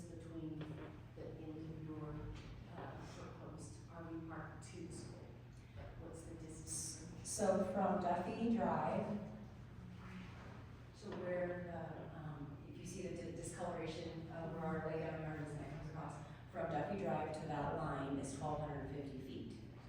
Our trailers, if we space them the 20 feet that you only wanted to and double row them, it will be 550 feet, and we have to be 30 feet off of the Duffy Drive easement. So what, 580, so you've got roughly just under 700 feet, and then you're gonna be another, actually, the fence that's on the school is on our property, so if we move that to where it's supposed to be, then you're gonna gain another 75 feet. So that's gonna be almost 300 feet from where we have it cleared to the fence, if we would move the fence, but of course we don't want to, but we would, I guess. So Wendy, can I read in for the record, an email to me from Mr. Crowley of Lithium America? Okay, so, I was asking him just these exact questions on the school, and so he is saying, just to restate what you already know, yes, the school project is moving forward well. We'll start moving ground this summer, and we're on track to have the school open for the 2027 school year. To ensure the school gets done on time and budget, we have contracted with the Community Foundation of Northern Nevada to build it. We paid the foundation for the school construction, so they currently have the resources they need to complete the job. Does the bottom of the letter indicate who Tim Crowley is? Like, what is? He is with Lithium America. Is he just CEO? What, I need to, He's the community relations. that's Maria. Oh, is it? Yeah, that's Maria. We'll find his title for you. But there's no condition where you can't move forward. We can't institute a condition that you can't move forward until the school's gone. Right. Right, Wendy? You can, so I guess it's got, so you can make any condition in regards to that subsection. Let me pull it up, 1768.090. You can put such other conditions that will make the possible development of the county, blah, blah. So essentially, any kind of condition you put on there in regard to C, what you're trying to put that condition in place to, so there's not a substantial, undue adverse effect on adjacent properties, character of the neighborhood, road or traffic, parking, public improvements or infrastructure, public sites, rights of way, potential impairment of natural resources or other matters affecting the public health, safety, and general welfare.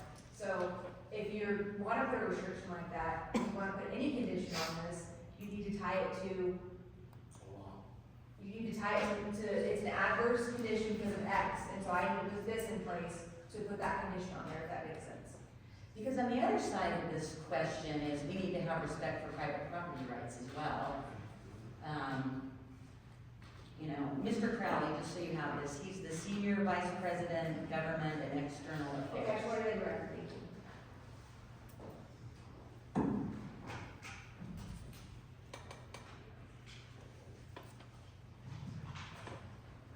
All right, anything else we need to talk about safety for? Can I talk about something? Yeah, can I speak? Yes. Okay. You ain't gonna like what I gotta say. Tell you that right now. That young lady right there is willing, to listen to me, to do anything, legally, do anything to make this happen. It's a business that they put out there. She's pouring her heart out. Now, and I know that's not what we do, but I just want to say this. I want this one right. Anything that she can do, she's willing to do it to make the business go. Now, I understand about the kids in the school. You just read that they're gonna put a new school in 2027. So that school's not gonna be there. That's what they said now. That's what he said. Yeah. School's not gonna be there. But there's a lot of things that they have to do in order to get this business going. It's not gonna happen overnight. What is your timeline for completion? Like, what are you hoping for in a perfect world? Like, when would you like to, get this graded and ready to go? The way we work, the way we do things, we get to it right away. Say it again. How did it already figured out? Well, it's Given your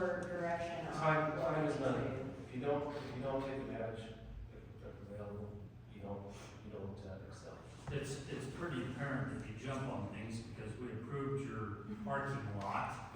And I was out there last weekend and was surprised that that was already completed and done. Yeah, and we added the road name by that too. Did you get the hamburger that they got? No, because it was a Sunday, they were closed. I can't get over the school though. Until that school leaves, or you move it. You can't take somebody's business rights as personal property. No, yes. What you can do, you're saying that they can't have a store there, if somebody wants to stop at a store, they can put it out. No, it shall not result in a substantial or undue adverse effect on adjacent properties, character of the neighborhood, road or traffic conditions, parking, public improvements, infrastructure. I'm gonna skip to public health, safety, and general welfare. So by having a signed affidavit and a background check, you can kind of mitigate that. It is mitigating, but why not wait till the school's gone? Why not, why take revenue for a small business? That's like asking a rancher, don't sell your cattle right now, why the prices are high, just because it's open. This is commercial property and a business. And I will say. I get it, but selling those calves doesn't, and maybe. I'm just making a reference. No, I get it, and I appreciate the reference, I get it.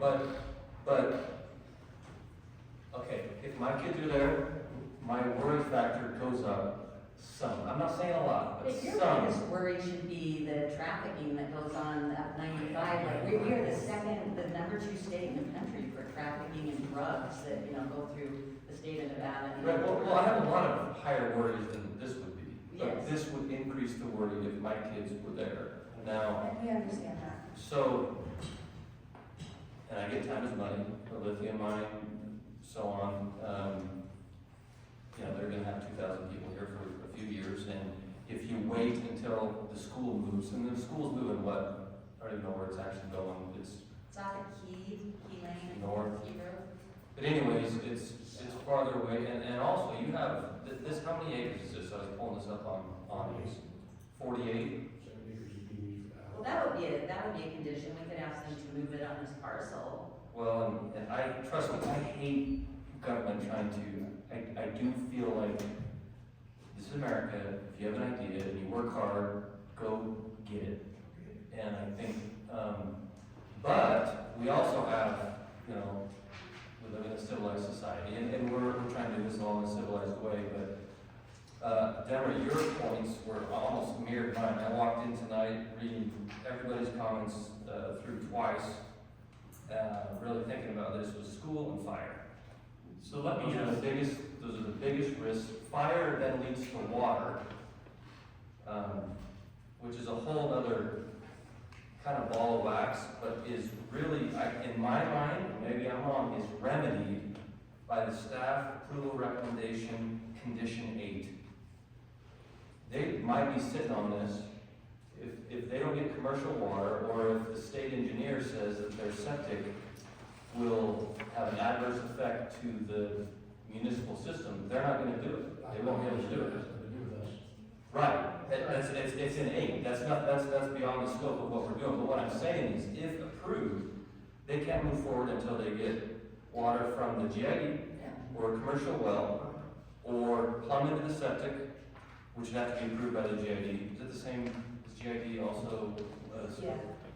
Or get state approval of a commercial septic.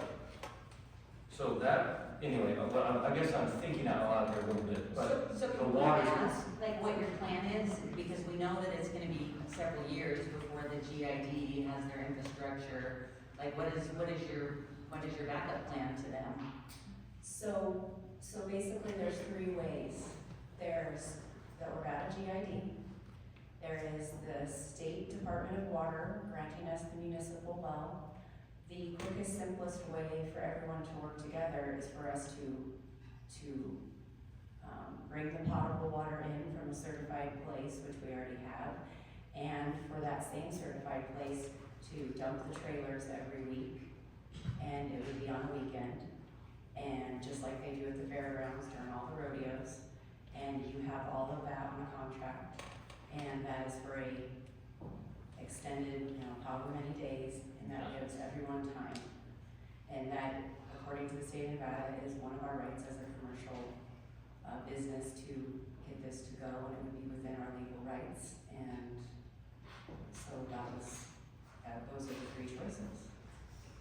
it's our burden to get that done. Do you bring water in and water out? Can they have it all the time? Yeah, they do it all the time at the fairgrounds.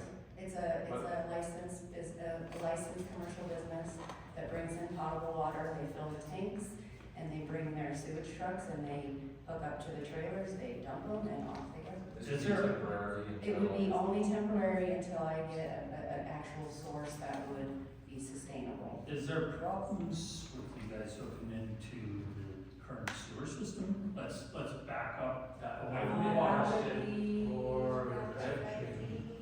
No, there is no problem. Sewer is fine, they just have to hook it and have it approved by the county, and the GID has to, like, view it with their engineer. Okay, so my concern is answered right there about there would be no septic on this piece of property. But Tina, we would have to get all of the legal license engineering that you guys require along with the state to do that, correct? So it's not like we can We're not just certain get that. it. We can't just do it without you. No, correct, you have to have your engineer submit your plan to the state for approval, and then the state then would let us know that you did your job, and then we would approve, mark out, like you said, it's right there on the road. So all you have to do is tie in and extend where you're gonna put your spots. So is there an actual sanitation system in Urbana? Yes. Percent we got. Just like when, But the thing like. sorry, I'm asking questions that probably should have had answers to, but Like Cortez, they have self-contained septic systems, they don't have a leach field. The same thing that have a large, that is an option, just to mitigate the time necessary. Let's just assume option B, section A will take care of that. so Shane, let me ask this question, because I'm going same path that you are. I'm on this school thing too. Do I think, anything can happen.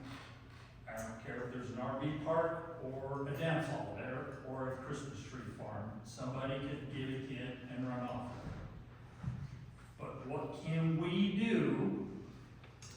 What can these people do to somewhat cushion or make people comfortable within the community to resolve some of this? Now, I'm thinking of chain link fence around there. Would that help you sleep at night? I'm not saying that. So can I just say one thing too? I did go to the sheriff's office, it was in your packet, and I had them run a report. I had them run a report over the last, now this was since 2019, since we have taken over. There has been not one instance of violence, parties, and any of it, no problems with our RV park or store. What there has been, if you read in there, in Urbana, there was some theft. My cameras were the ones, I spent my time, 8 hours, with an officer, combing my cameras to help my neighbors find those people. And then the sheriff's office told me, hey, you need to look out for certain things. I did that, and one of those cases was those people. And so, again, I cannot sit here and say that I'm going to mitigate every problem that comes in or out of my business. But what I can tell you is that when people do not do what they are supposed to in my store, you can ask anyone who works for me, I ask them to leave, and they are not welcome back. And so, as a business owner, I don't know what more you want to do. So I'm just going back. I'm just trying to help mediate between And the we're willing to do concerns whatever. of you guys. I mean, if it's a fence. With the comfort level, what could we do, what could these people do to make that comfort level greater there?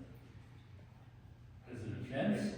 You can get an application that states that they have an affidavit, do a criminal background check, you wanna run a fence around that, now you bring up the fire hypothetical, now everybody's trapped in the chain link fence, it's the school's obligation to have a fence high enough and have that affidavit, that's the only logical thing to do. You supersede their rights as a business owner and small business owners all over the place. Or we need to put up high fence around every school we're looking at. Well, we've got some sketchy neighborhoods around some of our schools here in Buckeye. Yeah, we do. Yeah, we do. And they're permanent. So if you got an And there are high fences around the schools. At the schools, There it is. I'm gonna protect the kids too, but if she has an affidavit And the only law that can be broken is having somebody within 1,000 foot of school. If she has a signed affidavit that they're not a sex offender, and then she does a criminal background check, that's the only legal recourse you could actually do that, no one else is trying to do. That's just, if they off 95,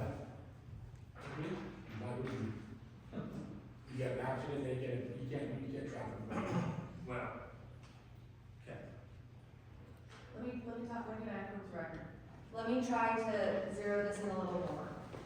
Going back to 17.68.090, there are a lot of things in life that could possibly happen. There are a lot of people in this world that are sex offenders that don't live at RV parks. They're grandpas, they're your uncle, they're your brother's best friend, they're everywhere. And we don't know it. They don't all just walk around an RV park and are upset and look like a certain sex offender looks like. Some of them, yes. But you guys need to make sure that when you make findings, that you're taking them a little like a judge.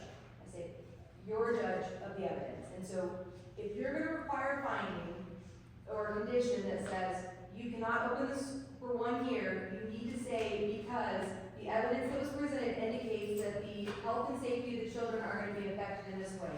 And there cannot be a condition in place to mitigate that. And that's really important because your record protects the decision that you make. And you need to just assume that every issue that comes before you is going to be appealed. And if you don't make findings, what you've been doing for the last 3 hours, 2 hours means nothing. Switching from the kids, to the sewer, can we make a finding that they have to plumb into the existing sewage system? They don't have to. They don't have to. They're self-contained, it's just like the mines.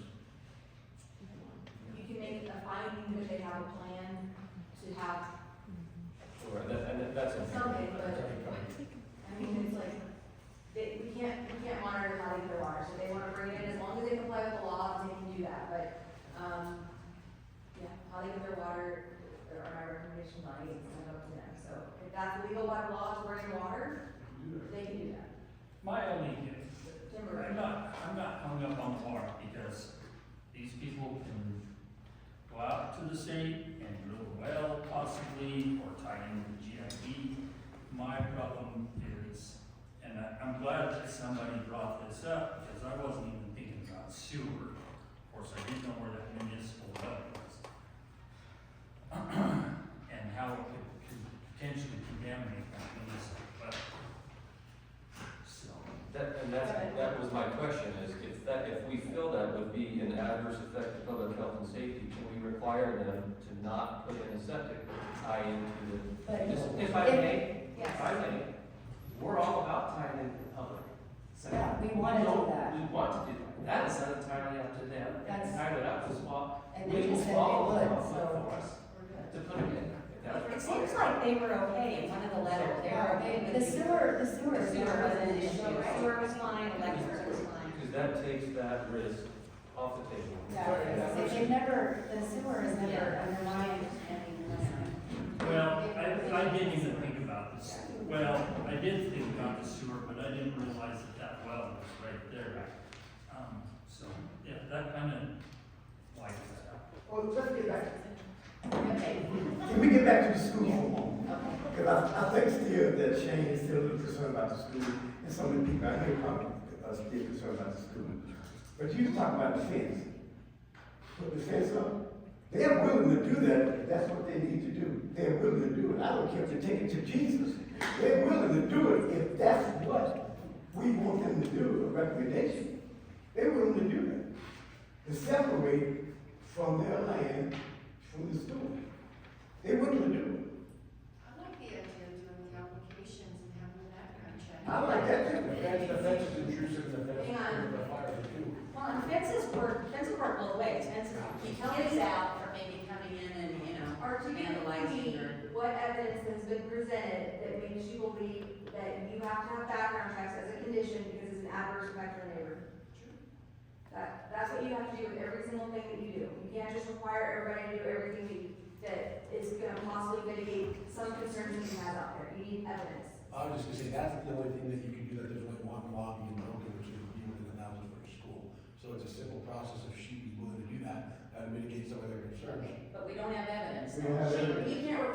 it, she can willingly do it. But I can tell you. He has I that will she do She it. just said she'll have all Yeah, records. yeah, fair. Yeah, we have no problems with doing that. Yeah. Again, I understand their concerns, we understand their concerns about children. We're not gonna hang children out to dry, or stop them up, or whatever, people come up with. But I go back, If that's what we need to do, we will do it. and I go back to say right there, the fence is double-edged sword, because you can trap fire, and it's intrusive, and it's $10,000, and it doesn't really. You just go around it or Yeah, back over it. but the application is it's a great diligent effort, and then everybody knows what's going on. Well, and one thing with the affidavit too is I keep records of every person that's ever been in my RV park. So once I run one, you know, when I, like for my snowbirds, I run them the first time, I wouldn't have to continually run them because, you know, I don't know, do you know, is there like you might even know that, the background checks, I don't know if there's like a time limit that I could probably add, you know, rerun them every, I don't even know, I'll have to look into that, but yeah, I'm willing to do all of that, it's not a problem. What's the length of time that you guys, the spots that you have right now on average? So most of those guys are quarterly. So like this particular group of people, half of them, they work 3 months, they go home for 3 weeks to 4 weeks, and then they rotate the guys around the country, so. Do they leave their RVs there when they leave? Yeah, Or do so- they drive them home and? Some of the RVs stay and they swap out their workers, so it's, you know, one worker out, one worker in. Some of them, just leave their RVs there and they literally drive home to whatever state they're from. And then some of them just literally leave and then they'll come back in 4 weeks. They kind of, these particular, multi-ready mix guys, they're pretty good about kind of organizing their schedule, so they kind of move in and out. So, and I just track the time. Like I said, none of them are permanent residents, so I keep them, you know. And I guess we haven't really talked about traffic, but is your plan to try to get 50 spots, you know, or are you gonna phase in to slowly get 50, or you wanna try to just get 50 right off the bat, because then that's 50 trucks or 50 cars or something, you know, coming here. Well, yeah, that's, if we're gonna do it, we're gonna do it to the extent that we're asking for. And if those 50 move in there, I mean, it'd be no different than anybody in trucks coming in or off the highway for fuel. They're coming in to our properties anyway, going across that big lane into the other property. And the other thing is that all 50 won't be full all the time, because like I said, I'm gonna keep back anywhere from 10 to 15 spots at all times, because again, I need at least 10 to 15. I've gotta do the math on how many people I have, you know, at different times of the year, so I need those spots open. Like I said, I have 10 squirrel hunters keep calling me, because they've come every year for 20 years and I don't have a place to put them. So there's always gonna be spots open for people to move into and out of, because I have that many customers that I need those spots to be, I can't have them full all the time. All right, let's go to the criteria for approval. So again, this is the Humboldt County ordinance for conditional use permit approval, 17.68.090.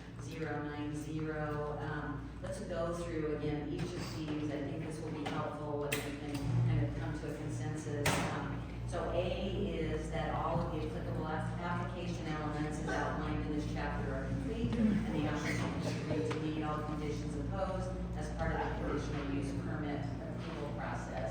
I think we can definitely say, okay, there, you know, the application was complete, that he's reviewed it, it's before us. Anybody have any concerns on that one? That's not met. Okay, so that one's okay. B is the proposed use shall be consistent with the purpose, goals, objectives, and standards of the county master plan of this chapter. So, you know, we've got open land use, and we've got, you know, the MDR is the master plan.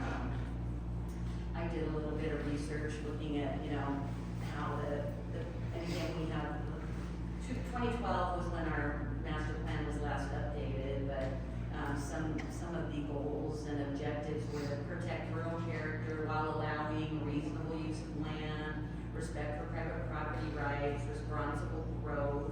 You know, those were things that were, you know, some of the standards and objectives of the county master plan that would kind of relate to protecting the rural character of Fort Adams, which again is part of that plan. Anybody see why this wouldn't fall within it?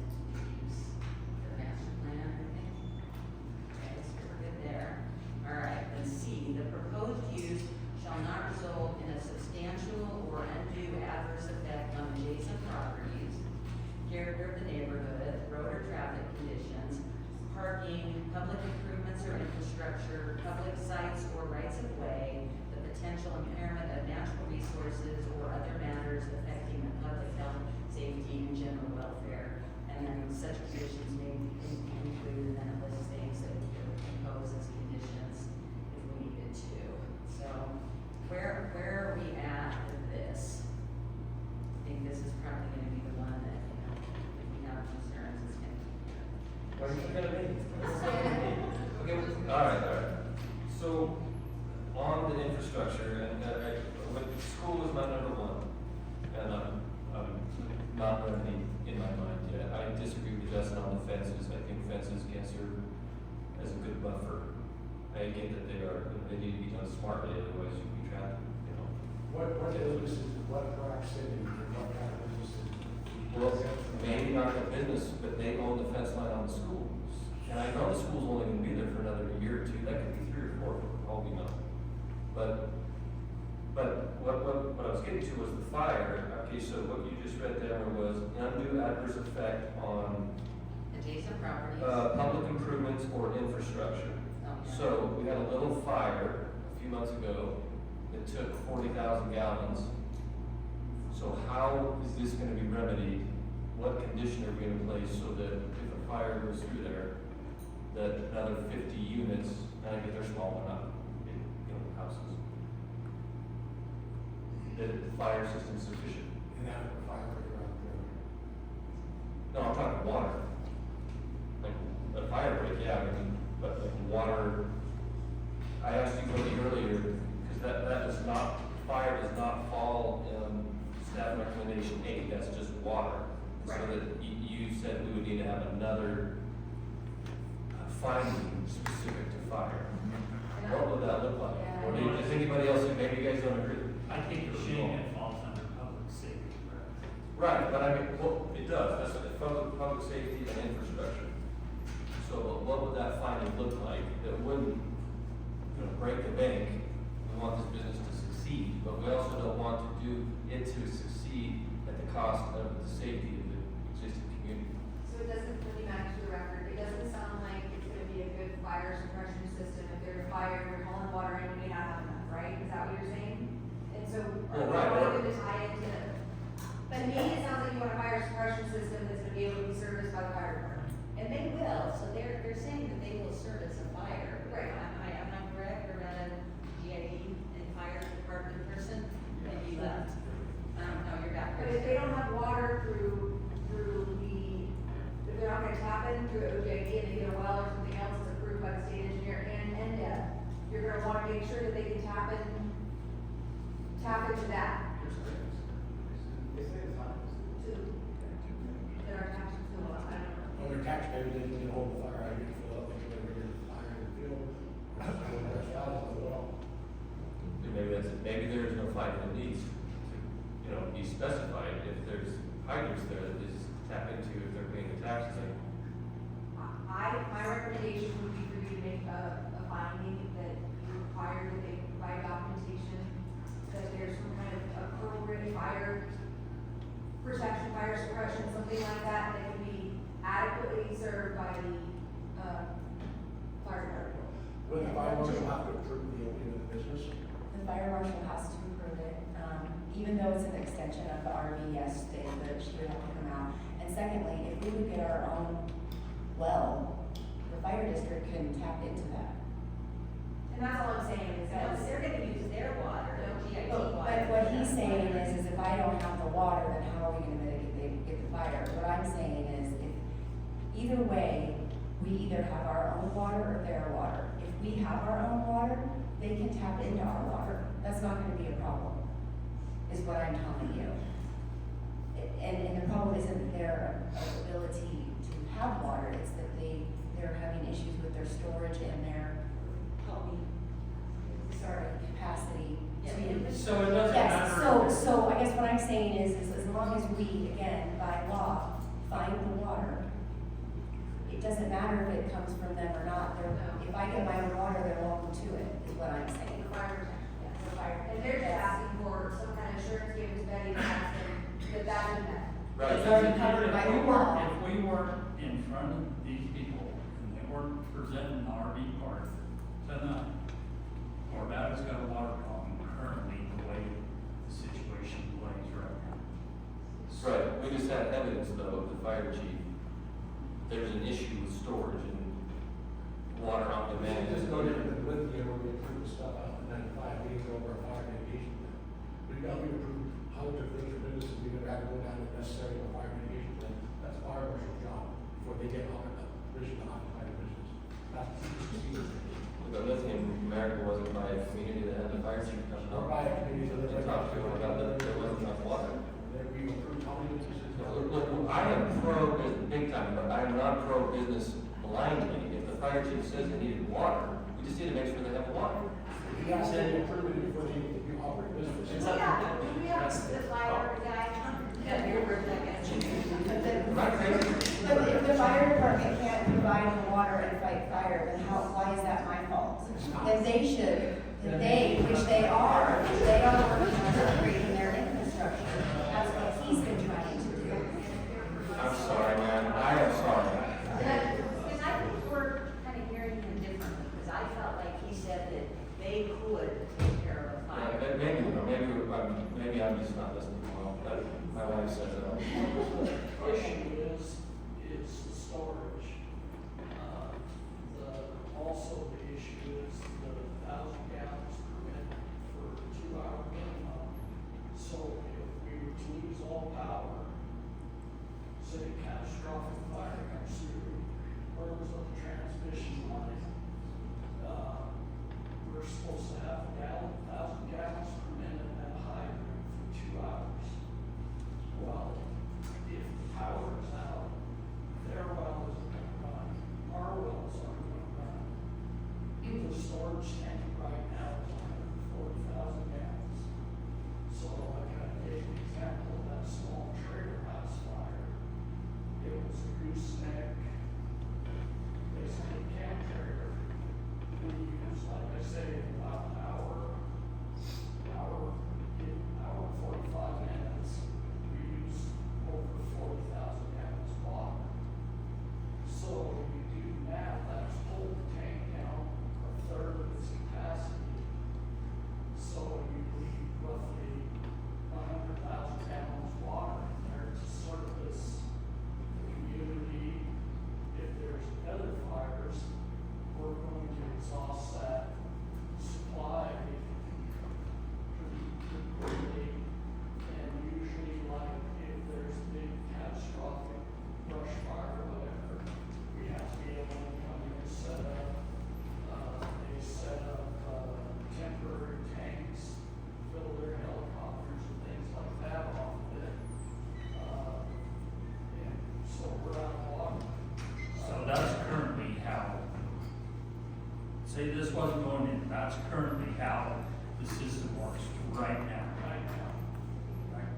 So if the BLM said, we have a big brush fire, BLM will come in, pull water off the Orvada system? Yes. We have no backup generators at either of the OGIE wells at this time. And then that 1,000 gallons per minute is what the state fire marshal told us at the end of That's what the fire hydrant is. the fire. That's a different subject. What's the fire plan shared for the RV park district? No one talked about the fire for the RV park district for 2 hours. So, can your system service this expansion? At this time, the state has, to my understanding, has put a hold on any additional hookups. We got like a hookup. Yeah, that's the water. We handle a fire in Orvada. So, I mean, a catastrophic fire is gonna affect all of Orvada, so, but say, you know, you have one of the RVs that catches on fire, someone has a cooking fire, and, you know, there's a fire that needs to get put out. Can you handle something like that, coming in and suppressing, you know, a fire in one of the RVs? Yes, we could do more with. So I've asked them all the answers before, because we were going off facts, what the fire hydrant should be produced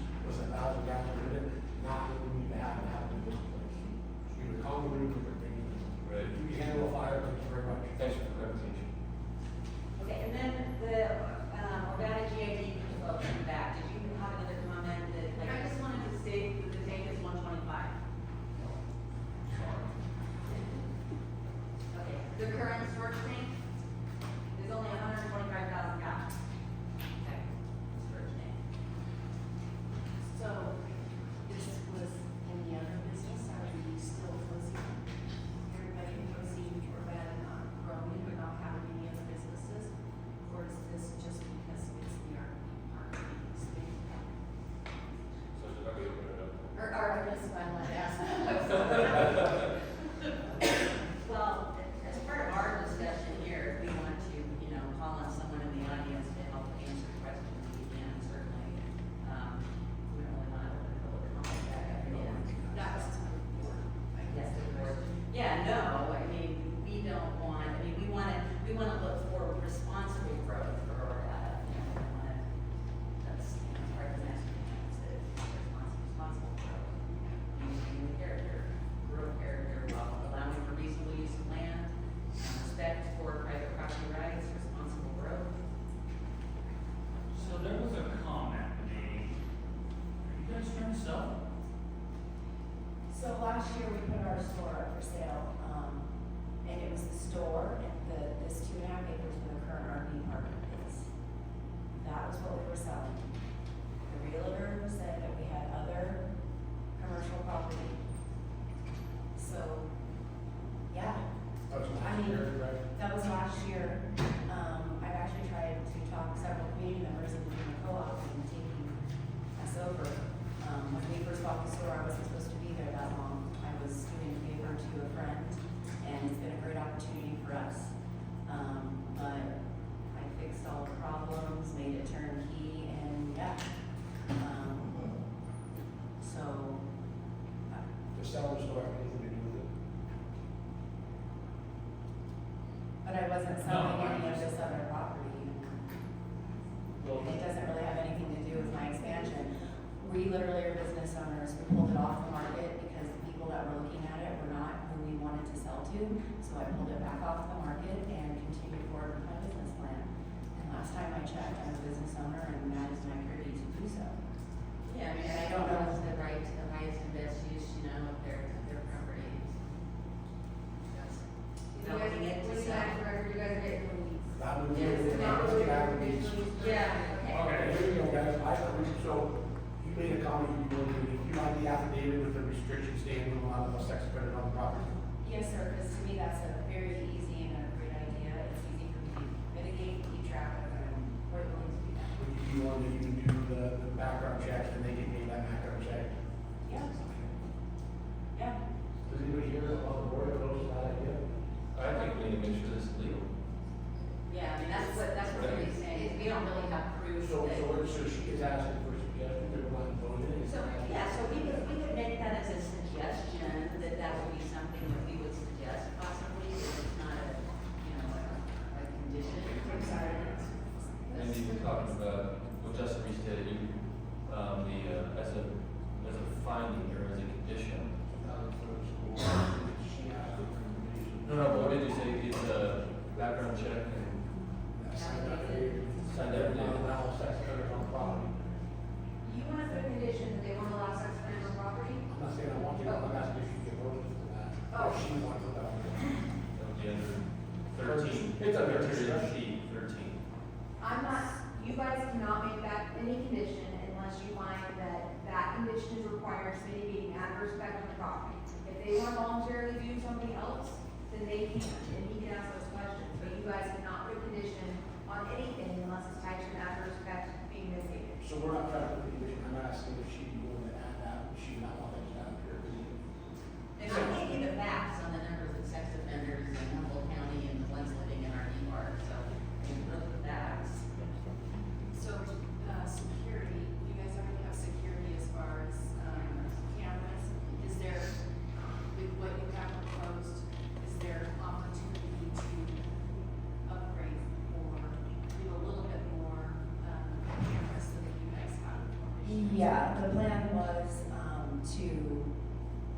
my son actually had that all figured out, and I don't know if it was a Starlink program or whatever, but there's a way, so my cameras are on internet, and I have them, all around my property.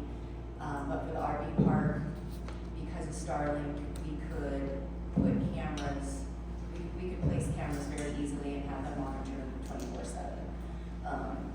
And so that's not an issue. I already have a lot of cameras at my actual store, so cameras were kind of a no-brainer. I did not put it in the CUP though. And lighting, did we talk about lighting, so are you? So we were gonna do a security light. Yeah, we're, security lights within reason, like, neighboring issues. Ballpark light. So, yes, all of that would be involved in infrastructure.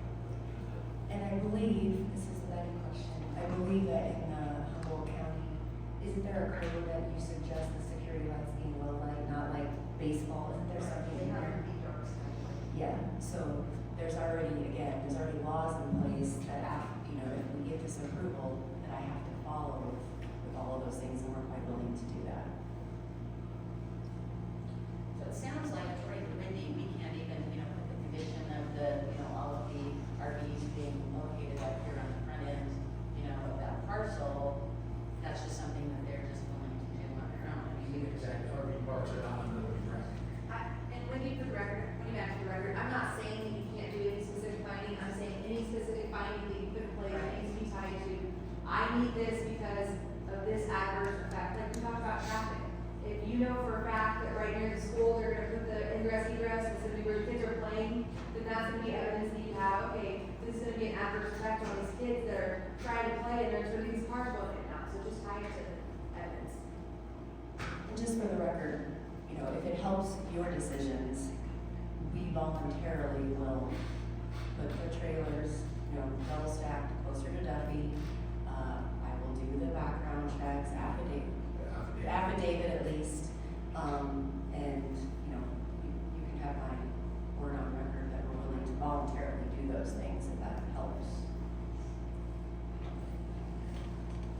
Okay, so I think we kind of addressed everything on C, we addressed. Well, we have a finding on the sewage. No, that's gonna be on. Oh, okay, well, and D addresses that as well, because D says the proposed use will be, again, this is future tense, will be adequately served by public improvements, which again is water, sewer, electric, served by public improvements, facilities and services, and will not impose an undue burden on other users. So again, approved that this condition that the applicants, that they need to identify that they're going to obtain appropriate water and sewer, in order to be able to move forward. But again, this is a will be, so it's not something that they have to do now, and this is out of our hands, that they have to have that in place before they move forward. Well, and if I'm not misunderstood or bad, the GID just said that they would give us the sewer, that's not their issue. Yeah, we said that back. I know. That is correct. Just, again, I know I'm beating that horse here, but can we make a condition that they plug into the sewer instead of the septic? No, we cannot, no, because no, use a third party self-contained system, we know that 7 times. No, but I can tell you that as long as the Nevada GID, which I'm not talking to them, I'm assuming by this, they stated that they would give it, and so therefore we would love to use it, cater for the tie-in, everybody wins. Is that an easier solution? So, for you? well, heck yeah. I can do that. When you're looking at me, so I answer your question, when you match the record.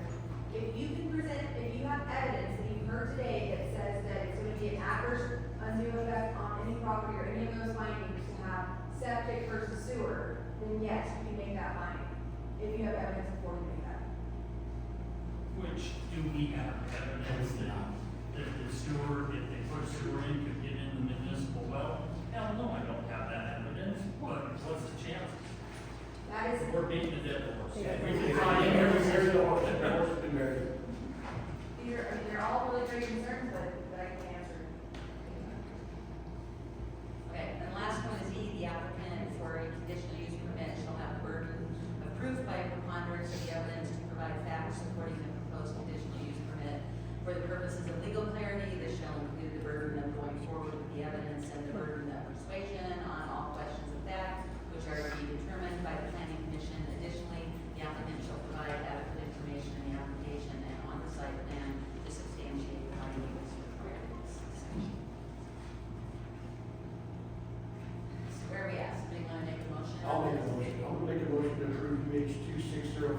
conditional use for, the RV park, and we're also gonna add in the terms of IRS statute 17.680, and then for staff recommendation. Oh, we're not gonna use per staff recommendation though, so we need to, I think we need. My recommendation, your recommendation, or our findings. Do you want us to specifically go through our findings? I think it is always a better motion when you go through all of the findings within 17.68 for the next record, .090, and you say, I make a motion that subsection A, all of the application elements as outlined in this chapter are complete, and the applicant has agreed to meet all conditions. Go through each one of those. I believe that this should be approved or denied because of B, like go through each one.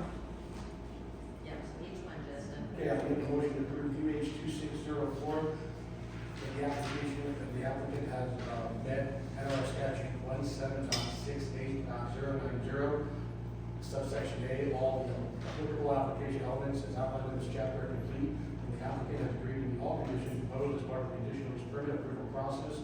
Subsection B, the proposed use shall be consistent with the purpose, goals, objectives, and standards of the county master plan of this chapter. And subsection C, the proposed use shall not cause original or unused adverse effect on adjacent properties, character, neighborhood, building, traffic conditions, parking, public, or infrastructure, public sites or right of way, the potential impairment of natural resources or other matters affecting the public health, safety, and welfare.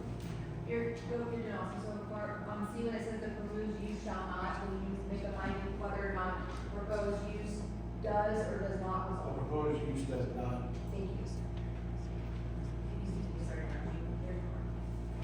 Such conditions will include but are not limited to one, special yard You space. don't have to put all that. Go, you go. The proposed use will be adequately served by public improvements, facilities, and services, and will not impose on undue burden on other users. And E, the applicant for a conditional use permit shall have the burden of proof by a priest or. Would you amend your motion, I guess I don't know where the board's at, would you amend your motion in regards to, before they're operating, they gotta have water? If the OJB says they can't get it, either they get it from well or they bring it in, they have to have water. They gotta have water based on their own findings, whether it's by a third-party self-contained system or tied to the GID or well. So all three on top of it. And would you also, include in your motion that will be approved by the state engineering and in-depth? And I make a motion that the well is approved by the state engineer and if they go that route.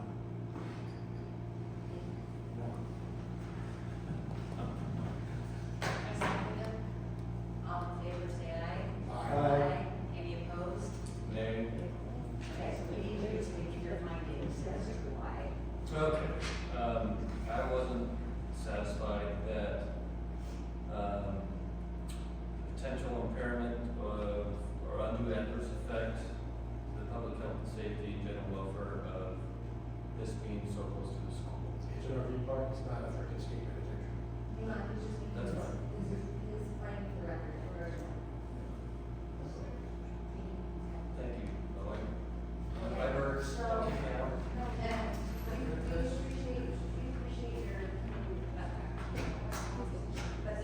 The motion, so all in favor, you said you're all in favor, everybody said aye, Jane, you're a nay, you gave your findings, but the motion still passes because you have a majority.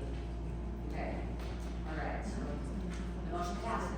We are going to move on to the last section of public comment. If there's anyone in the public that would like to make a comment related to anything, this is now your chance. If there's anybody on the computer that would like to, again, have a 3-minute chance to comment. Quick comment, everybody wants to write, thank you so much for your time and diligence, and it's really working for these last. Thank you. Brenda, can you unmute yourself? Yeah, go ahead. Yes, and my understanding that there was a lot of discussion. This was conditional use permit was not tied to, or restricted before the school was moved, or it is. I know it covers so much tonight. This hypothetical school that may or may not actually open. So are we not making that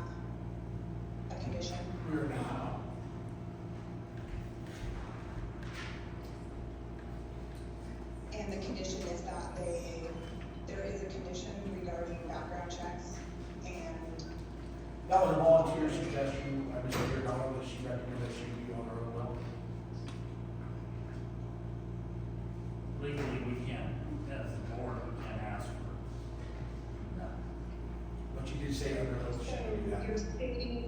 So you're stating that it is not, That is not a condition of the conditional use permit. Public comments, what do you add for but you're record? stating that. Public comments, public comments, choose to speak. Okay, thank you. So you're stating that it is not, impairing public safety or the infrastructure, and is there also, I'm thinking about the water, so they can go ahead, is what you're stating, they can go ahead without the school being moved, and without there actually being enough water to be provided, is that? Let me answer that, Wendy Mack, for the record, they made a motion to approve the conditional use permit for this use as an RV park under 17.68.09, and the only additional condition that they put on that was that, they get water, either a third party or by coordination with state engineer and INDEP, or with, the OGIP before they're operating. So they have to have water. And I didn't hear anything about I heard that there was maybe they won't be allowed to use that Willard Drive past the school, but I didn't hear that they were going to not So- be allowed to use that large parking lot. All of that was just discussion. What I just told you in regard to their finding 17.68090, they approved it with the only condition that they get the water before they operate. So thank you, Brenda. So we are ready to wrap up. We're going to adjourn to the May 14th, 2026 regular scheduled meeting here at 5:30 p.m.